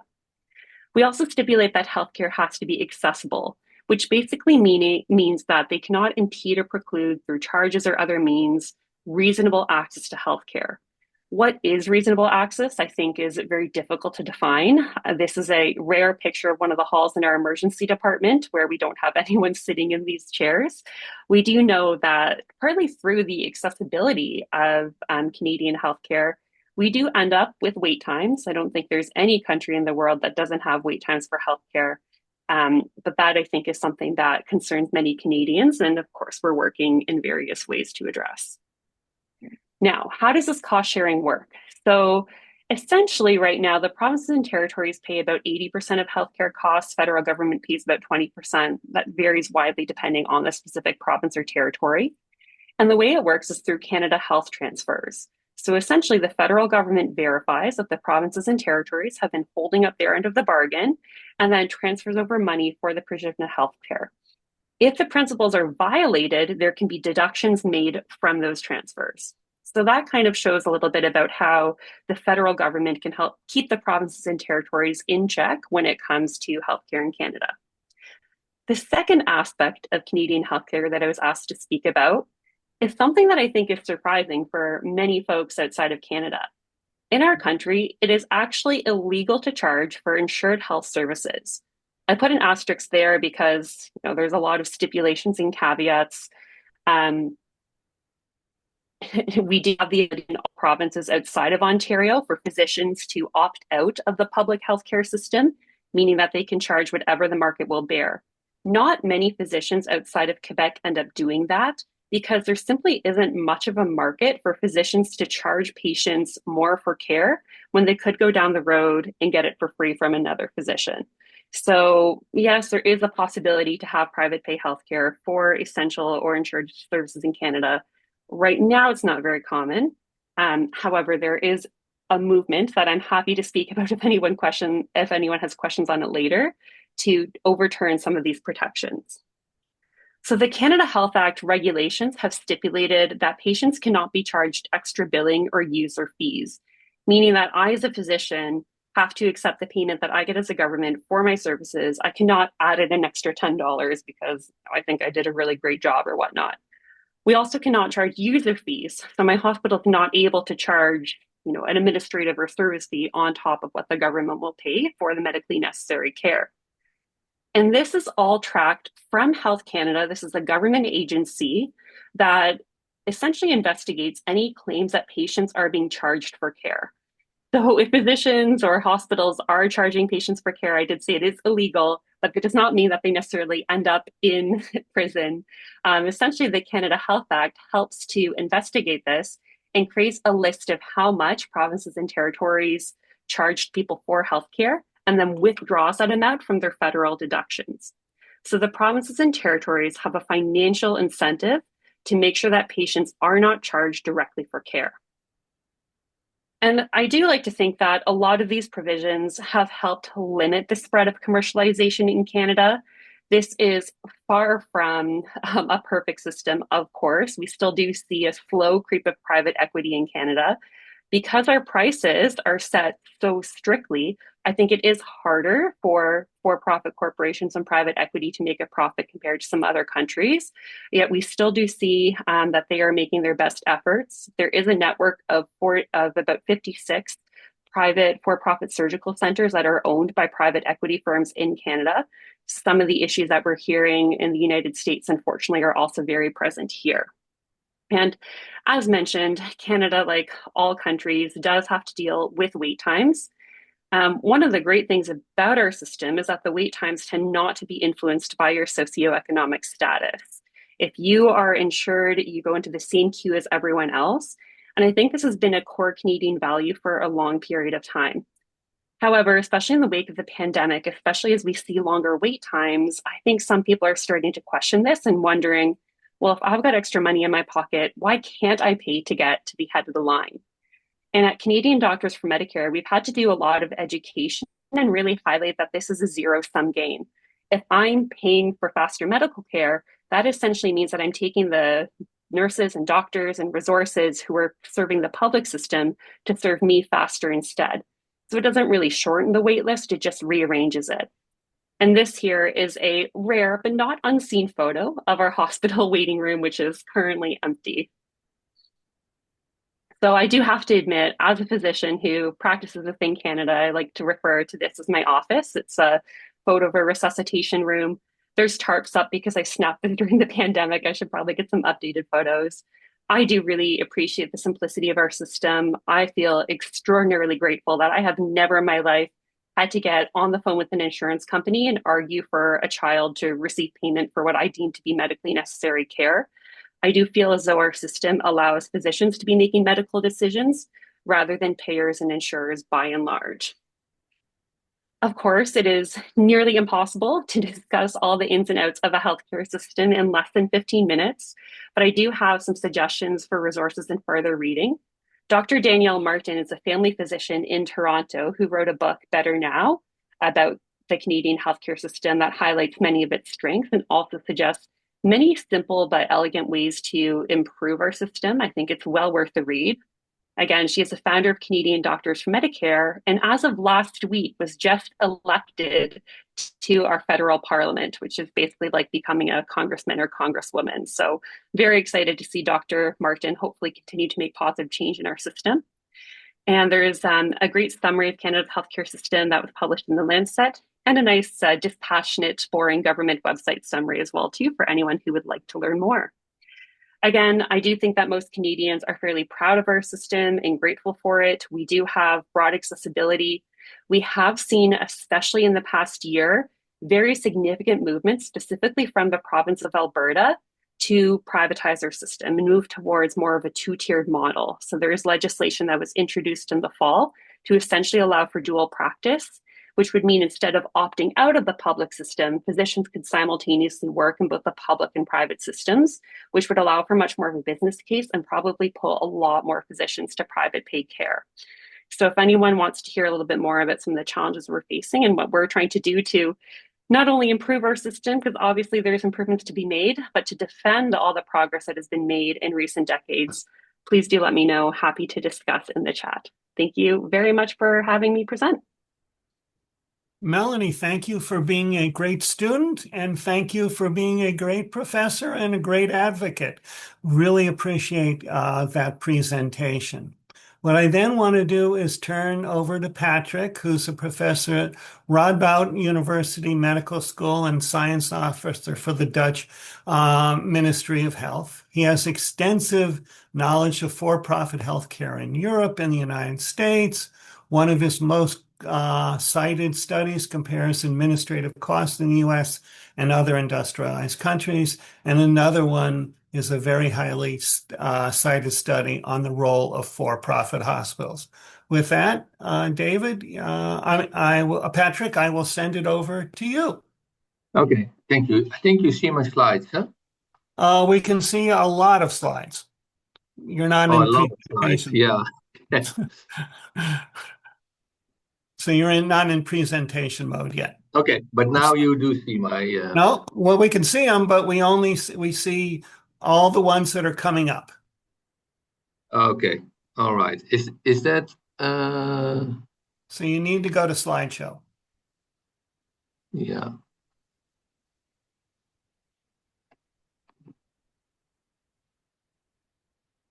Well,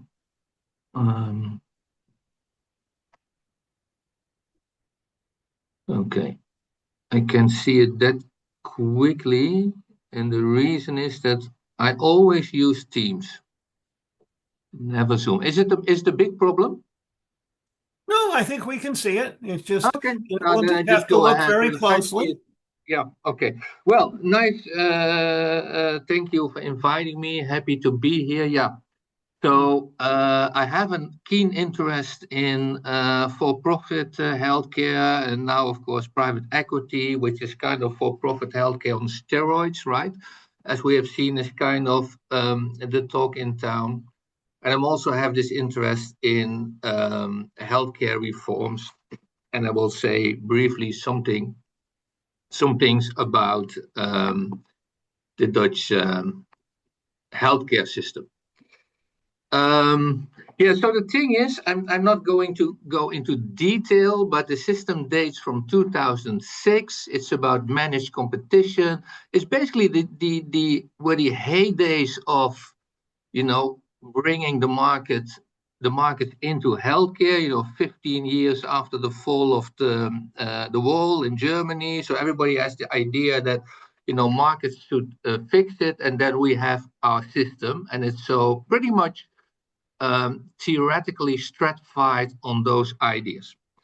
So we have open enrollment, community rating, risk adjustment, all these things. It's a bit like Medicare Advantage, and I'm a bit hesitant to say after seeing what David told about it, but in the Netherlands, the claim ratio of insurers is over 97%. So it's hugely competitive. So the profits are under 1%. So it's doable in a way, but that takes away. But so we don't have this rent attractions in the private insurance space as you can see in the US. Cost control of the system has been pretty good. My own explanation would be, in 2012 we were the second most expensive system in the world, after the US, and now we are number 14, 15, according to OECD. And I think we saved around 1.52% of GDP if we had been on the traditional path before. But relating quality of care, not much happens. I'm a bit skeptical if you can actually purchase in these kind of thinking quality of care. Access. Yeah, there are some dark clouds, but not to go into there. But so the system is managed competition, but we still have strong gatekeeping, right? So that's one. Important to know. Two, still most of the hospital doctors are self-employed or in group practices. That is, of course, the case in the US, but not in all countries, although this is eroding. Thirdly, and that's important for here, the whole system is private non-profit by law, right? So starting in 1917, it's actually forbidden to act for profit. Well, you can act on a for-profit base, but you're not allowed to distribute dividends. That's very important. So no public providers, no for-profit providers. That was always the thinking. So exclusively private non-profit, which I think is also rather unique. And if we go to the graphs here, you see the race over the in many years of the increase of for-profit hospitals, and you see actually, so we're very low, right? So we are the ones with the very low bar. You also see here that it doesn't seem to matter if you have right-wing governments or if you have left-wing governments, because what we see here is the dark gray areas of these four countries, which is US, Germany, UK, and the Netherlands, is kind of conservative right-wing governments. The light gray areas are kind of the left-wing governments, and you don't really see that it matters that much if we have a left-wing or a right-wing government. And I think that's an important takeaway, because at least it means, well, you can have all kinds of political discussions, of course, but it also, I think, at least it means that also other things are at play in the growth of, this phenomenon which we're looking to. What we witness in the Netherlands is a strong increase in ambulatory surgery centers, or independent treatment centers, as they call them in the US, in, say, the past 15 years or so. So that's where the commercial part is, and that's also where the private equity penetration is. And that is kind of important, because I think in the US, this whole thing started in the early 80s. And I thought that David gave me the slide that's where the distraction starts from European countries. And, somebody told me, some US experts told me a long time ago, that this has something to do with it. And I will dive a little bit into it. We have very liberal regulations, maybe more liberal than the US. I'm not going to dive deep into it, but you could make that argument. But because there is a strong consensus-based stewardship culture, there's a kind of, checks and balances. So on the one hand, lots of freedom. On the other hand, you need to comply to this consensus-based type of governance in the system. So in private equity or for-profit care, we see rapid growth. And the growth is basically in the area of outpatient surgery. So on the top, you see annual growth in the number of patients. So I'm talking patients here, of 7.5% annually. So think about a regular growth in the number of patients of 2.5%. Then you can actually calculate that if we look at the number of patients that's being treated, that these providers are growing 3 to 4 times as hard as was being done in normal hospitals. So as we speak, estimates are that around 20% of all care, meaning elective care, the lower case mix care, is being done in these types of clinics. Officially, well, not officially, formally, they are not allowed to distribute any dividends. It's forbidden. What you see in the picture beneath, which is a slide from only a couple of weeks ago, for the first time it has been calculated by the Dutch Healthcare Authority, how many dividends are actually distributed from investors to, or from providers, commercial providers, to their investors. Now, if you look at the dark green bar, that's the ambulatory surgery clinics, we're talking about 48 million. So that's a whole different number than the numbers that we pass on a total of probably a turnover of something in the area of 2 billion. So that's still very limited, but it's kind of forbidden. But it's growing. It is growing quite rapidly. So we've seen all the studies by academics, and they are actually basically very, I would say pretty negative, right? So I don't going to repeat. It has been done, also been done in Europe, typically with more or less the same results, although not as, I would say, not as massive, not as big numbers of studies in the US. But I want to focus also on kind of, say, the future of the hospital. And I think an important thing here is that technology shifts care out of the hospital. And that's nothing to do with commercial or whatever. That's kind of simply, it's an option. It's an option of not doing things in the hospital anymore, increasingly. And I think that brings to the table the very fundamental question about how do we fund for the hospital of the future? What is actually the hospital of the future? Because a lot of the business models of these ambulatory clinics is basically cherry picking, or doing the cheaper patients that are now being treated in the hospital and then make that profit. And then you don't only have to save these clinics, but you also have to save the hospitals that don't have the profitable patients anymore, right? So that's the other side. So of course we've seen for private equity is very, very attractive, right? Because healthcare is stable, growing, high cash flow type of business. So you can put lots and lots of debt in it. And I think that the capital and the access to equity capital, I'll go to there in the next slide, is really crucial. It's really crucial because I think a lot of the solution, and I think also Professor Applebaum was stating that a lot of the solution is about, how do we fund for our capital? And the cheapest capital in the world, in most countries, well, at least in the Netherlands, is the AAA rated bonds of the Dutch state. There is no company in the world who can, provide capital cheaper, right? Especially not, with the return on investment type of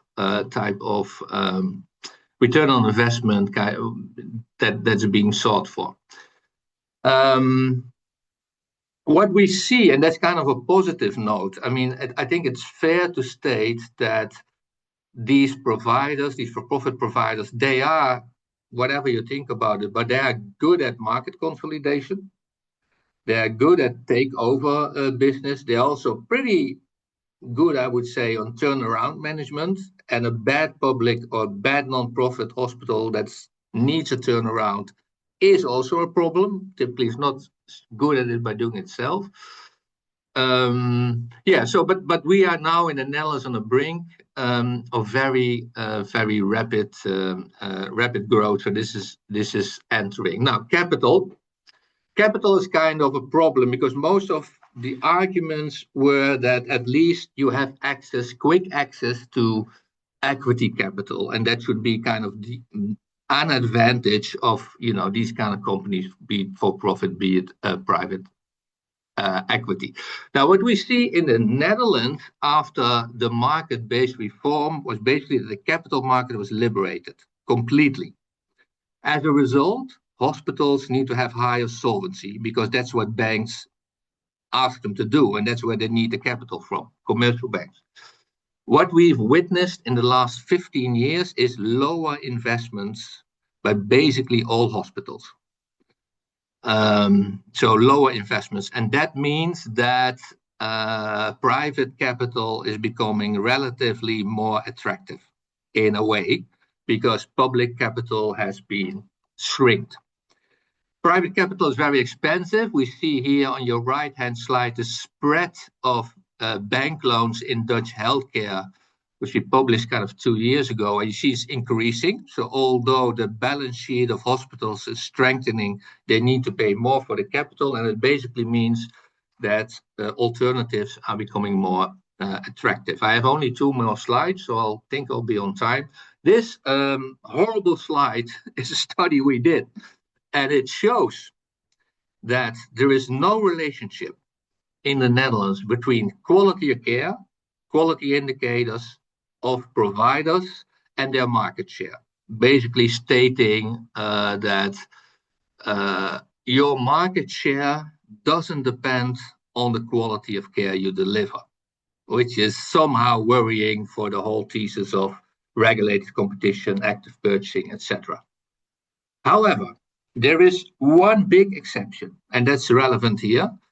If you are cheap, and typically these ambulatory surgery clinics are 10-15% more cheap than hospitals, you gain market share. That's what you see there in the yellow figures. And the actual figure is that if you are 1,000 euro cheaper in this statistical model, you increase your volume with close to 20%.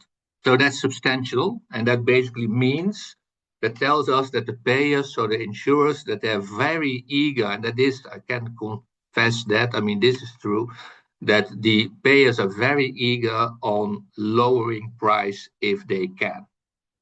And that's kind of also where the business model from these clinics is driving from. So I go to my policy slide, my last slide also. So I think what we see in the Netherlands, that although it's legally forbidden, the government more or less tolerated, this process, has been actively even supporting it at times over the last 15 years. And now the situation is that there is a lot of political unease about, entrances, which are also the case in the Netherlands, although limited, but clearly visible. But I would say it's legally very difficult to turn the tide, because you cannot, as a government, do A for 20 years and then say, okay, well, I've done this for 20 years, but now I decide, that I go back to, this kind of ban on distributing dividends. So there have been court cases, and basically the private sector has won, or the for-profit private sector has won, or more or less won.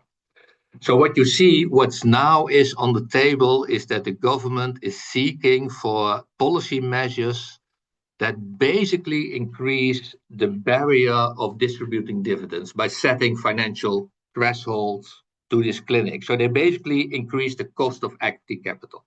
So they tell these providers that they need to have minimum solvency level, that they need to have a certain margin. So basically, kind of increasing the bar. I personally am skeptical if this is going to work, and I think it's also very vulnerable if there will be court cases. So I give you my own perspective. So that's my ending. So I think the solution or the policy equalization is very much depends on what we want hospitals, meaning public non-profit hospitals, to do. And we should be very aware that the hospital business model is relying on endemic cross subsidies. So they do 2, 3, 4, 5,000 different things.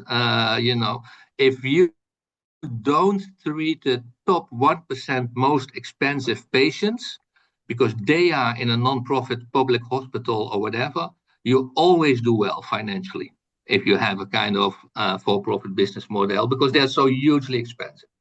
So my takeaway is that if we seek for a level playing field, that's what economists typically like.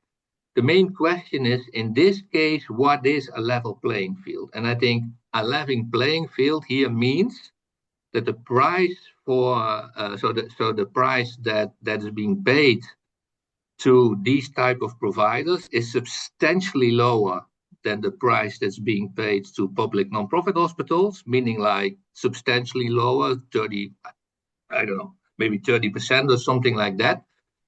And that at the same time, because we have also these fundamental challenges of care shifting out of the hospital, which we want, right? Digital health, which we want. We have also the fundamental challenge on, how does the hospital of the future look like, and how do we protect them from cherry picking and not operating on a, say, feasible or robust business plan. So I would personally say that where we are typically, private equity for profit. They have a huge stake, even in the Netherlands, where they are comparatively much smaller than not Canada, but in the other countries. So I think a lot of this is about make sure that the hospitals are healthy and can prosper and do the things that they need to do, and then if they're clinics and if they're competitive, well, maybe that is then not the most urgent problem. But maybe we don't have the profit margins that are that you have in the US. So maybe it's a bit of an easy talk from the continent. But yeah, okay. So that would be my takeaway.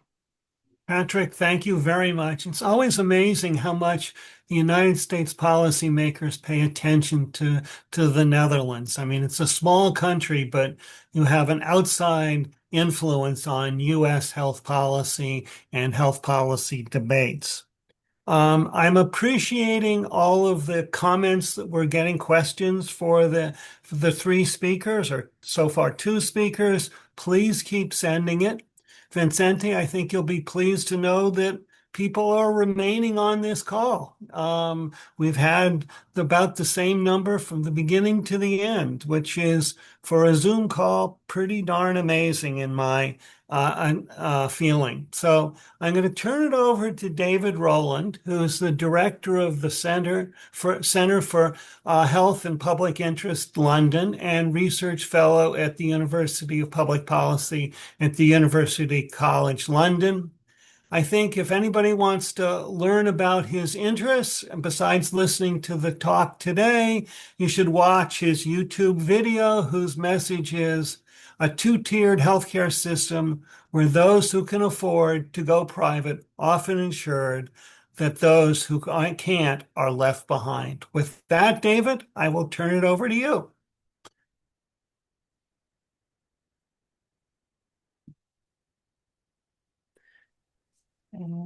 Great, thank you all. Can you hear me okay? I'm just about to share my screen, so I'm going to give this a go now. And is this screen?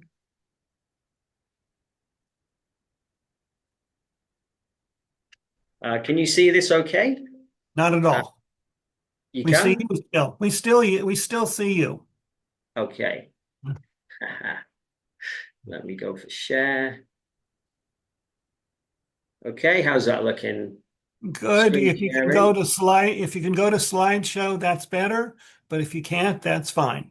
There we go. How's this looking now? We're good? Excellent. Great. Okay, thank you. And first of all, I just want to say to everybody who's been involved in organizing the conference, the other speakers, and also the people who are attending this afternoon UK time at least, it's a brilliant opportunity for us to talk about what's going on in the UK and to hear so many interesting lessons and issues that I think we all need to reflect on collectively. But what I want to talk about in the next 15 minutes very quickly really is something which Vicente posed to me when we were discussing this seminar, which is really kind of, the UK stands at the pinnacle of a system of being able to deliver universal comprehensive healthcare services at very low cost comparative to the US healthcare system. And we thought that it'd be very interesting to try and tease out exactly why that has happened, whilst at the same time reflecting on some of the challenges and threats to that system, which I think, as you'll find as I go through the presentation, are very similar to the types of trends and threats that we've observed in both Canada, the Netherlands, and especially the US. So I just want to begin with the kind of National Health Service Act, which was passed 77 years ago. So that's actually, comparatively speaking, one of the oldest of the post-war healthcare systems that still endures today. And really, the intention behind the creation of the NHS, which was born out of the public health emergency, which was the Second World War, was to develop and design an administrative system which had the express purpose of providing comprehensive healthcare for all UK citizens, free at the point of need and funded out of central taxation.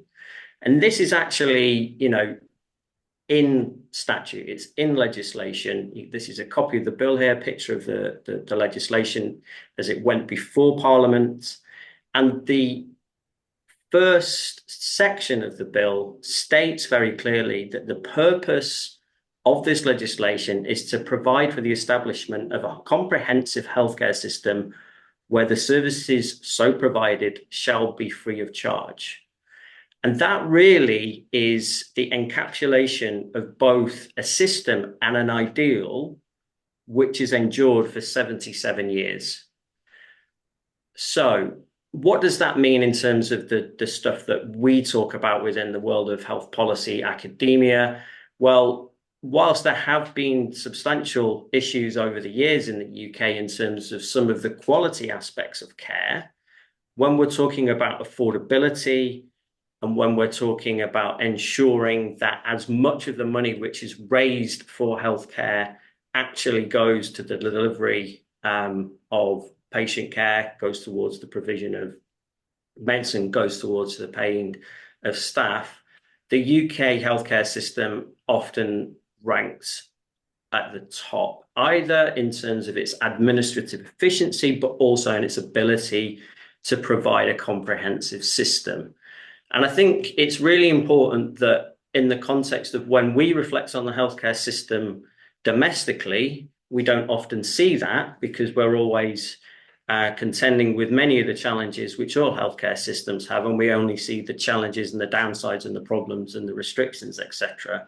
But compared to other healthcare systems around the world, and obviously in comparison to the problems which have been identified in relation to the US healthcare system, affordability and efficiency in terms of use of resources is not one of the concerns which we should be most focused on.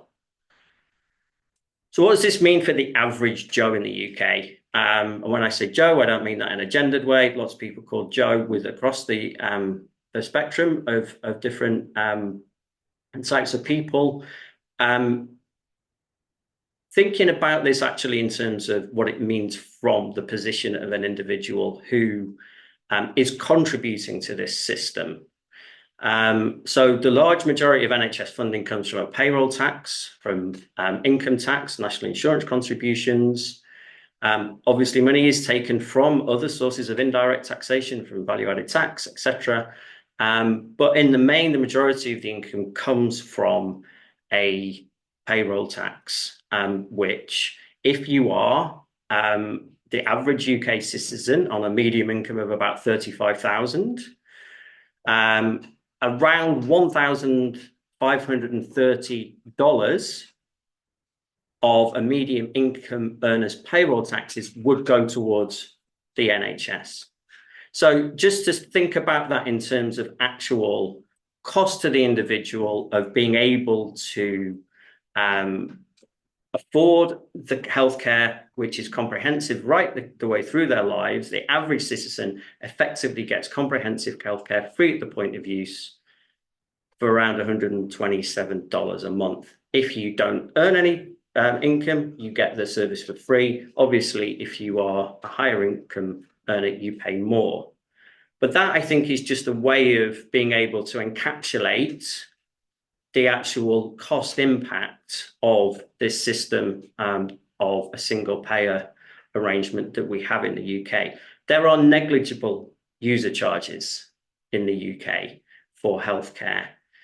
Over 90% of the population receive all their drugs free of charge. And for those who do pay, the maximum amount is capped at about, in US terms, $155 a year. In terms of the charges that do exist, most of those charges exist in the world of dentistry, but also in the area of care for older people, what we call adult social care, which falls outside the NHS and is one of the major problems that we face within the system in terms of both of its affordability and also in terms of equity as well. So I just want to touch a little bit on how it's possible to deliver healthcare for the 60 million people in the UK at such low costs. Because I think it's really important to be thinking about what these mechanisms are within the context of the healthcare system, which enable the use of healthcare funding to be able to generate the provision of healthcare and cover right across the population. In the first instance, the NHS in effect operates like a very large insurance scheme. So it's a risk pool which covers 60 million people, but that has very low administrative costs compared to most other insurance systems. And the reason for that is because the collection and distribution of resources through the tax system, and then the use of the state bureaucracy through state-owned and run hospitals, both reduces waste and increases allocative efficiency as well. So the state operates as a very efficient and effective insurer for the population. It's able to ensure that risks are shared and pooled across the population. It also has a very effective mechanism for ensuring the collection of the revenues necessary to be able to deliver healthcare. Because it is also the monopsony purchaser of pharmaceuticals and drugs, we're able to buy pharmaceuticals incredibly cheaply compared to other healthcare systems. And in order for a drug to be licensed to be funded in the UK healthcare system, we have the introduction of scientific thresholds for the introduction of new drugs through something called the National Institute of Clinical Excellence, which basically carries out a economic and scientific cost-benefit analysis to determine whether a new drug should be available on the NHS. And that is a mechanism which enables a rational, reasoned discussion to take place about which types of drugs should be available. And finally, which is also an issue but we don't often talk about, is if you are a doctor employed by the NHS or a nurse employed by the NHS, the contract of employment and your pay scale and your pay rate is determined effectively by the government. And that means that it's possible through that set of arrangements to keep labour costs comparatively low. Not always a good thing, but it is actually a feature of the system when we're talking about affordability, which I think is quite important. Okay, so that's kind of how we have been seeking to keep costs under control and to make sure that the service remains accessible and affordable. However, there are obviously challenges, and those challenges are very similar, as I've said, to some of the challenges we've seen in the other healthcare systems that have been described today. The first challenge that we've identified, which is something which I think is increasingly the case both in the UK and elsewhere, is the growth of corporate power within the UK healthcare system. For many years, the UK was essentially insulated from the incursions of private companies into both the delivery of healthcare services, but also of the ownership of some of the assets and facilities within the system. That has changed quite substantially over the last 20 years, and we're now seeing very large incursions by private equity into areas like ophthalmology, where the majority of cataract surgeries funded by the state are now carried out by private corporations, often private equity backed. The same with the provision of hip operations, other orthopedic surgery as well.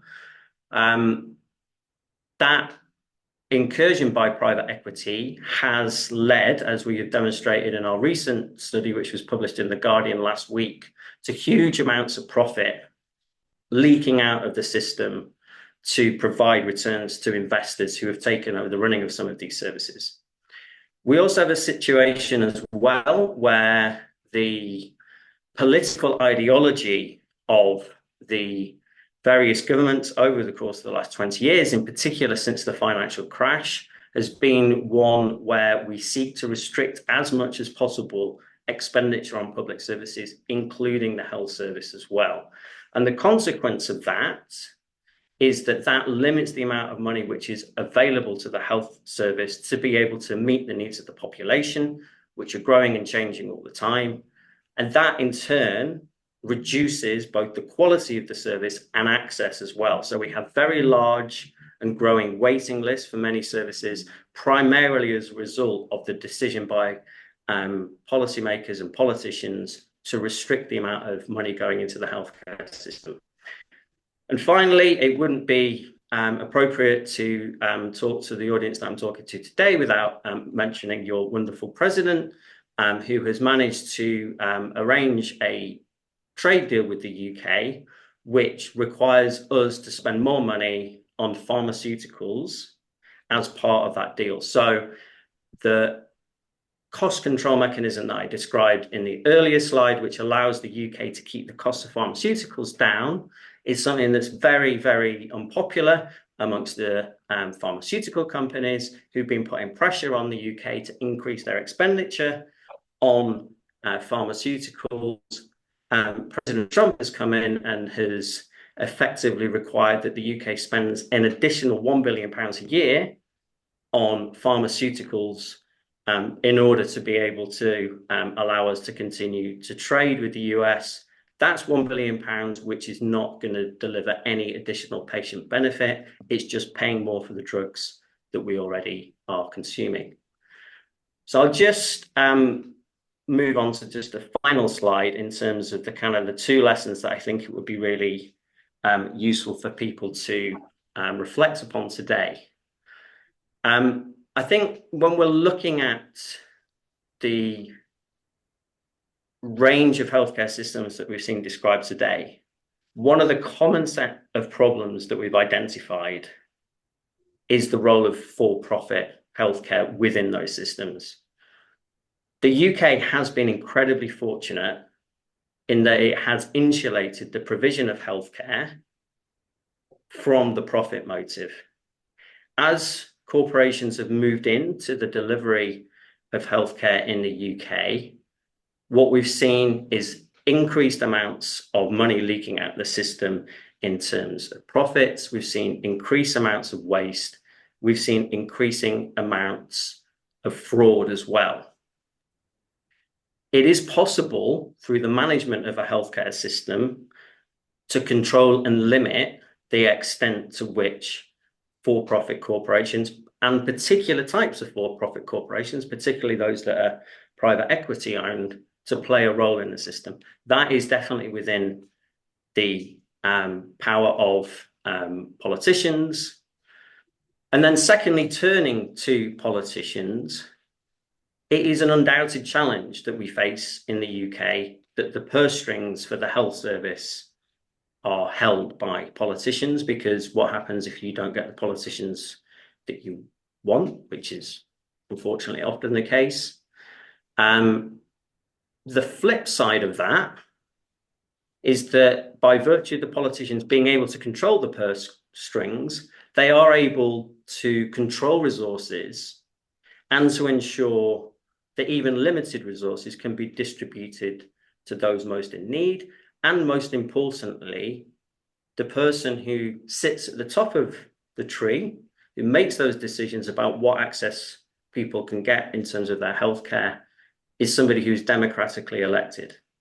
So I think it's important to be thinking about both the democratic accountability of systems as well as the role of for-profit corporations within those systems. So I should finish there, and I'm very looking forward to hearing questions.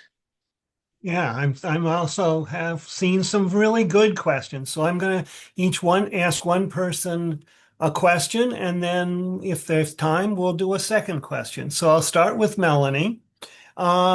And we got a number of questions about wait times in Canada. I did a study maybe about 15 years ago on cataract surgery, and one of the countries we looked at was Canada. And I found one insight that the ophthalmologist gave me, and that was if you're on the wait list, but you have an emergency, there's always a spot for you. And so, that we hear about wait lists, but a doctor can always get around the wait list. So what's your thoughts on wait lists today in Canada? Yeah, I think definitely wait times are a problem. I think part of that is a byproduct of how accessible our system is. So if we compare to, let's say, Medicaid recipients, if you're on Medicaid, but 90% of the physicians in your area don't accept that form of insurance payment, your wait times are essentially infinite, right? So I think we have to keep that in mind. And just like you said, Professor Anderson, our wait times are very much triaged based on medical need rather than ability to pay. And I think that's just a conscious choice that we've made as a country. And I do think that there's a little bit of a confound here too, because a lot of the time people will look at our wait times and say it's because of our universal public healthcare system. But I think much bigger contributions that we have to the wait times are the fact that we have fewer hospital beds per capita than many other nations. That was, again, a decision to try and push community care, but that means that our emergency department wait times can be so long because you're fighting for space to even see patients in the emergency department. We also have a lot of things, partially because our system is privately delivered, where care is just not coordinated.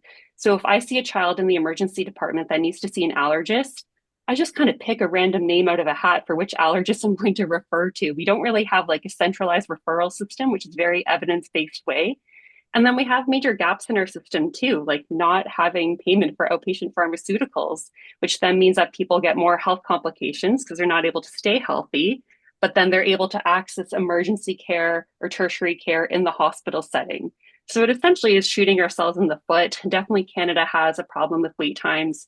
But in general, if you are unwell, you'll be able to be seen in the emergency department right away.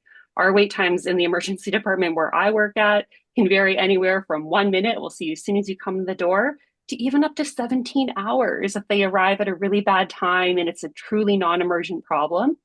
And it's allowed us to do some triaging. But again, I think the problems in our system are more from where we haven't had more public funding.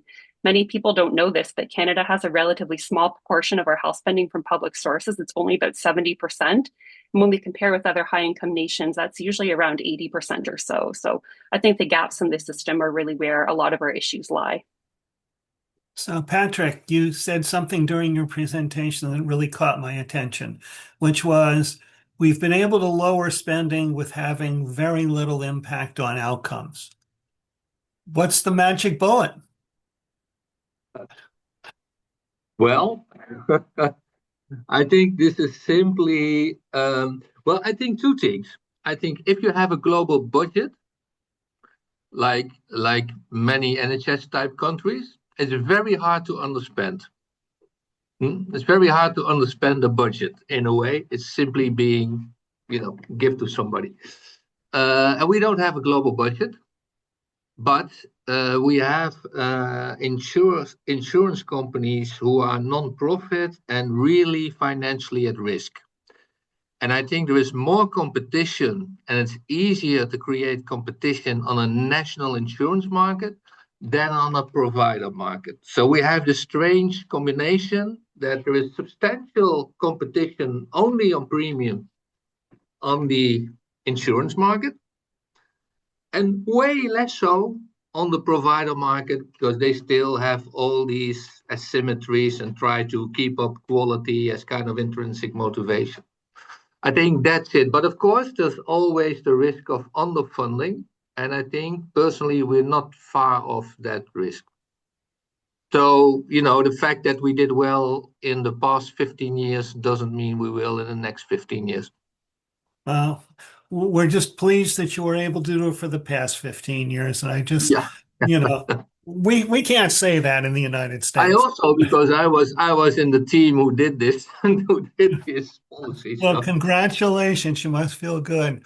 So David, I remember watching the Olympics when the UK ran it. And, in the opening ceremonies, the NHS was prominently displayed as one of the crown jewels of the UK. So what accounts for their durability? What accounts for the fact that it has been around for 74? I know it's changed, but it's still very popular and very, everybody recognizes its value.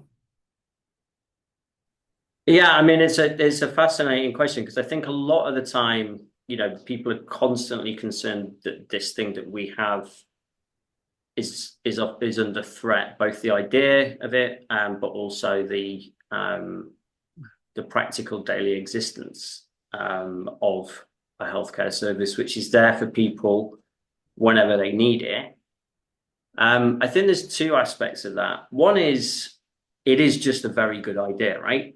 It's a very good idea in terms of being able to organize and manage and deliver a healthcare system at such low cost, which means that it's very compelling in terms of its straightforwardness. It is obviously kind of like rooted in national identity as well.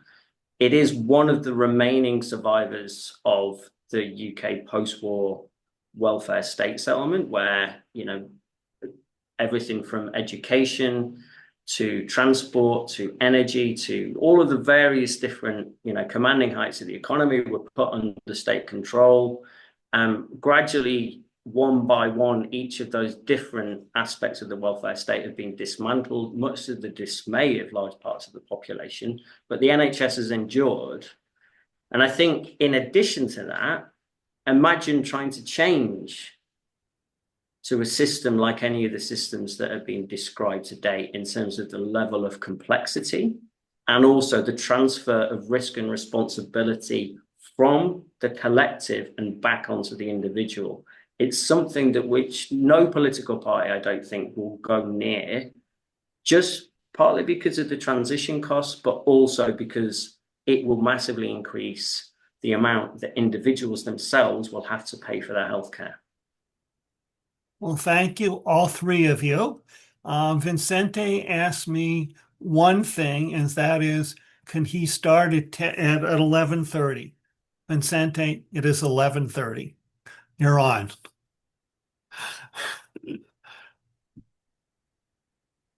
Thank you so much. Thank you so much. I have never enjoyed a meeting as much as today. I wish would be seen by the majority of Americans, citizens and residents of the United States. Well, what I want to do in this moment is not so much a summary, but it is obvious that we have learned of this conference the commercialization of, wait a moment, that is, I had to repair this moving up, and that, yeah. This is good. We see it fine. Yeah, no, but I don't see it well because of the Roberto's helping me how to move things out. Oh, that is even, just bear with me 1 second. So I was saying that we have learned very clearly, has been a fantastic source of information, and the speakers have been really eloquent. And the most powerful message is the data. Reality is there. And people are fully aware of that. And if I can have this now, it seems that something is not working on my side. Okay. Roberto, leave it, because at this point I'm a little disoriented. Yeah. Yeah, I was saying then that it is obvious that commercialization of medical care is clearly affecting its affordability, no question. The evidence is just overwhelming and very well presented in this conference. And the message also that appears quite clearly is that until the 1980s, most insurance organizations were non-profit. This situation began to change in the 80s when, in what refer, as the neoliberal revolution, when private insurance started to expand by selectively enrolling insured populations, typically those with lower medical care utilization.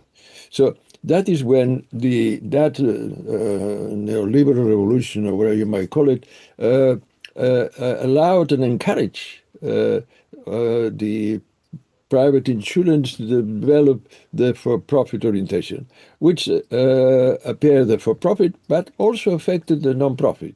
Okay, and towards getting up in terms of the integration of other branches besides medical care, like pharmaceuticals, so in transforming themselves into large corporations. And the influence in the medical care sector is enormous, okay? That is, in that respect, what, and I can't remove it. Okay. Now, this is what is paradoxical, however, that's interesting, because most of the funding of the medical care system in the United States is public. A situation has been steadily expanding. So most of the funds came from the public and are public funds. That's interesting, critical element of information, okay? And the majority of money spent by private for profit and non-profit came from public sources. That is extremely important. Public funds, therefore, are the primary supporters of these for-profit and non-profit who are behaving like profit, which yield enormous influence, including, a critical sentence, political institutions. We're a democracy, and the majority of people are fed up. They are not accepting what is happening. And being a democracy, the institutions have to respond to that. Are they responding? That is where, in that sense, we have to learn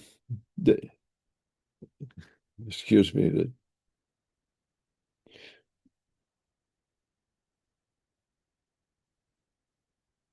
We have to say how the health insurance companies influence the political establishment, how the health insurance companies influence the Congress of the United States.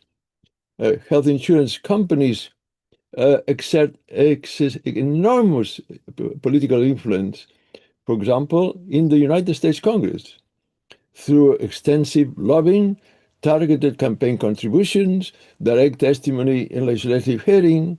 Okay, the current Congress, approximately 86%, 86% of its members have accepted corporation donations from the health industry lobby. And actually, millions of dollars are spent on these contributions. And actually, there's not much difference, a little difference between either to the Republicans and to the Democrats. Okay? The Republicans are a little more, but it's not too different. Both parties, okay? The only two parties that exist in the United States in the Parliament, in the Congress, both in the Senate and in the House, okay? So when I speak about the political institutions, it means federal institutions, is the presidency, the Senate, and the House. Well, look, this is the reality. And that is where the incumbents gets most of the money. That's understandable. That is where, in that sense, and the evidence is, again, overwhelming. I've spoken about the contributions in the electoral process, the lobbying expenditures. I don't want to bother you with all this type of information, but it's known, and moreover, people at the state knows that. Okay, in that respect, they have too much power. In that sense, okay, and you look in terms of each of the categories, and you can document that very easily. Okay. And that is where the roots of the problem comes in. We have already most of the money to sustain the system is public, comes from taxes, from average folks. Okay, but these average folks do not have much of a power. The institutions are not sensitive to these average folks. And that is the issue that is so dramatic and is reaching a point with enormous crisis of the even legitimacy of the political system. It's not just because a new administration is coming up, radical in his language. No, that has been building up from the 80s. And both parties have been part. There have been differences, no question. Ones are more sensitive, and they are trying to do step by step, but very little, very little. There is no United States is the only OECD country that does not have universal healthcare. Okay, and it's not because people do not want it. We have evidence that for a long time now, people want to have the right to have access to healthcare in the United States. Okay, there's a gap between what people want and what they're getting, certainly from the federal government. And that is where I think it is the key issue that very rarely, and I noticed that certainly in health policy circles and so on, this is always an issue that is too touchy, too delicate, and sometimes at the still level, people are sometimes ahead of the academic institutions because they are aware of. And this barely is discussed even in the leading academic institutions. And that is where I'm so pleased that we have been able to push ahead with this project. Now, what can we do? And we have learned from other countries. We have put 3 excellent examples, and I congratulate the speakers, but there are many others. We have national health services, we have national health insurance, but there is one element in common, that all these countries have a universal system.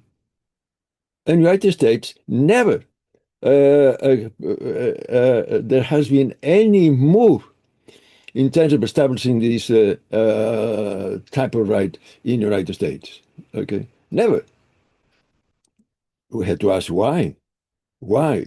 And that you see the enormous relationship between the political establishment and the insurance for profit and profit, and creating a dynamic where money is the critical profit, the critical issue, and not the patient care that the system is supposed to have. You see, that is obvious. That is obvious.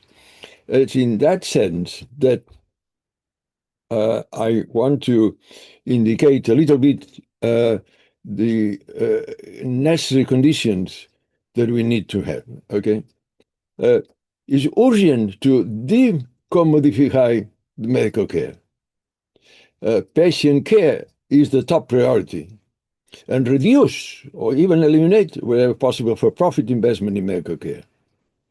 Reduce dependency on for-profit entities. But that has to go with all the critical elements, otherwise that will not happen. Improve the democratization of the political institutions by, among other things, eliminate the private funding of the electoral process. It's critical. It's critical.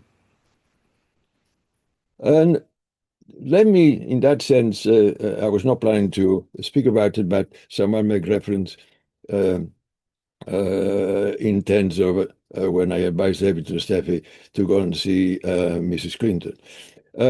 As some of you might know, I was very close to Jesse Jackson, and when he ran for the candidacy of president in the Democratic Party, president of the United States, he asked me to help him, and I was delighted to help him in 1984 and 1988, senior health advisor. And the first one, he ran as the voice of the minorities.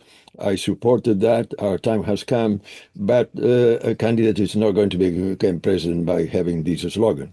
And of course, it was not his intention to be president, but rather to give visibility to the minorities movement, and I supported that. But it was not sufficient. In 1988, he ran not as the voice of the minorities, ran as the voice of the majorities. Because in the United States, when you act within the working people, black, whites, yellows, whatever colors, this is the majority of the United States. And he ran, created a rainbow coalition, okay? And he almost won. And he's the first candidate that presented the proposal of establishing a national health program. I know. I was there. And in that respect, that increased the enormous popularity of that candidate. Came up, didn't want Dukakis. Dukakis eliminated that immediately. But in Clinton, who was a astute individual, rapidly, when he ran making reference to the need to come up and make a major change. That was in the proposal, clearly inspired by Jesse Jackson. But when he won, he showed the real colors. Among other things, he had the majority in the second part. But anyway, and the FAR established a commission led by Mrs. Clinton. And Jesse Jackson was annoyed. Why are you not inviting us? We were not invited at the beginning. And Mrs. Clinton said, yes, yes, please, and send someone. And Jesse told Vincent, you have to go. And I went and spent 1 year in the White House. It was a tough year. I was there, didn't know where I was, the radical, the Latino, or whatever. But it was a waste of time in terms of going there. And it was clear, because I'm not questioning motivations, excellent, very honest people, very committed. But everything they had to check first by the health-related members of the Senate in the Health Committee, who many of them funded by the insurance companies. Well, as she said to David and Steffie, when Steffie spoke about these things, and David spoke about these things, are you real? She was telling them, who is more real? That is the issue that I want to finish this observation. The medical profession and the health establishment, even the health establishment, has to be aware that the solution also passes through changes in terms of improving the democracy of the United States, which has in some areas profound deficits. Okay, which gives also to the last observation is a clear political observation by a person who has spent all his life trying to improve the health of the population. So that another issue we had to do is insisting that eliminating the private funding of the electoral process. Politicians cannot be subjects that you have to buy in order to get there. And the other one is to changing the composition of the political class of the country. And many things have been said, and I applaud, in terms of minorities, in terms of gender, but also in terms of class. The majority of the population in this country are people who belong to the working class and lower middle class and so on. And they are not in the institutions. I had an enormous privilege of knowing and becoming friend of the only senator who came from working class origins, Barbara Murkowski, an excellent senator, one of the best senators. But there are not many of them in the establishment, fellow establishment. I know they say, oh, Vincent, again, with the political things. Well, I'm terribly sorry, but this is a reality, and it's an enormous challenge for the health-related professions to be aware they are in their practice that something needs to be done. And it can be done. It can be done. United States has enormous deficiencies, but it's a democracy in some ways. And that I know, I have enough years of experience, that if you move, it's going to be tough, but if you move, you can afterwards win. And that is why I congratulate all the observations have been made in terms of having the need to mobilize. And there are things that are happening today that are frightening, but there are also things that are happening in the United States that are very positive. Who have said in the major city in the United States, New York, there's sadly a person who no one knew 1 year, making proposals that are really directing to the point, became the majority by far candidate. Okay, so we have based worrisome thing on the one side, but there are others also very optimistic. And with that note, I want to finish. Thank you so much and so many. I want to thank, as I already indicated before, Privately, Joy, Marianne, Jerry, John, and many others. They have made this possible. And with that, thank you so much for your attention, and hopefully start moving around and let's make sure that a lot of people have a chance to see this program. You have been fantastic, and in that sense, I'm sure we're going to have an impact on this country. Thank you so much. Bye-bye.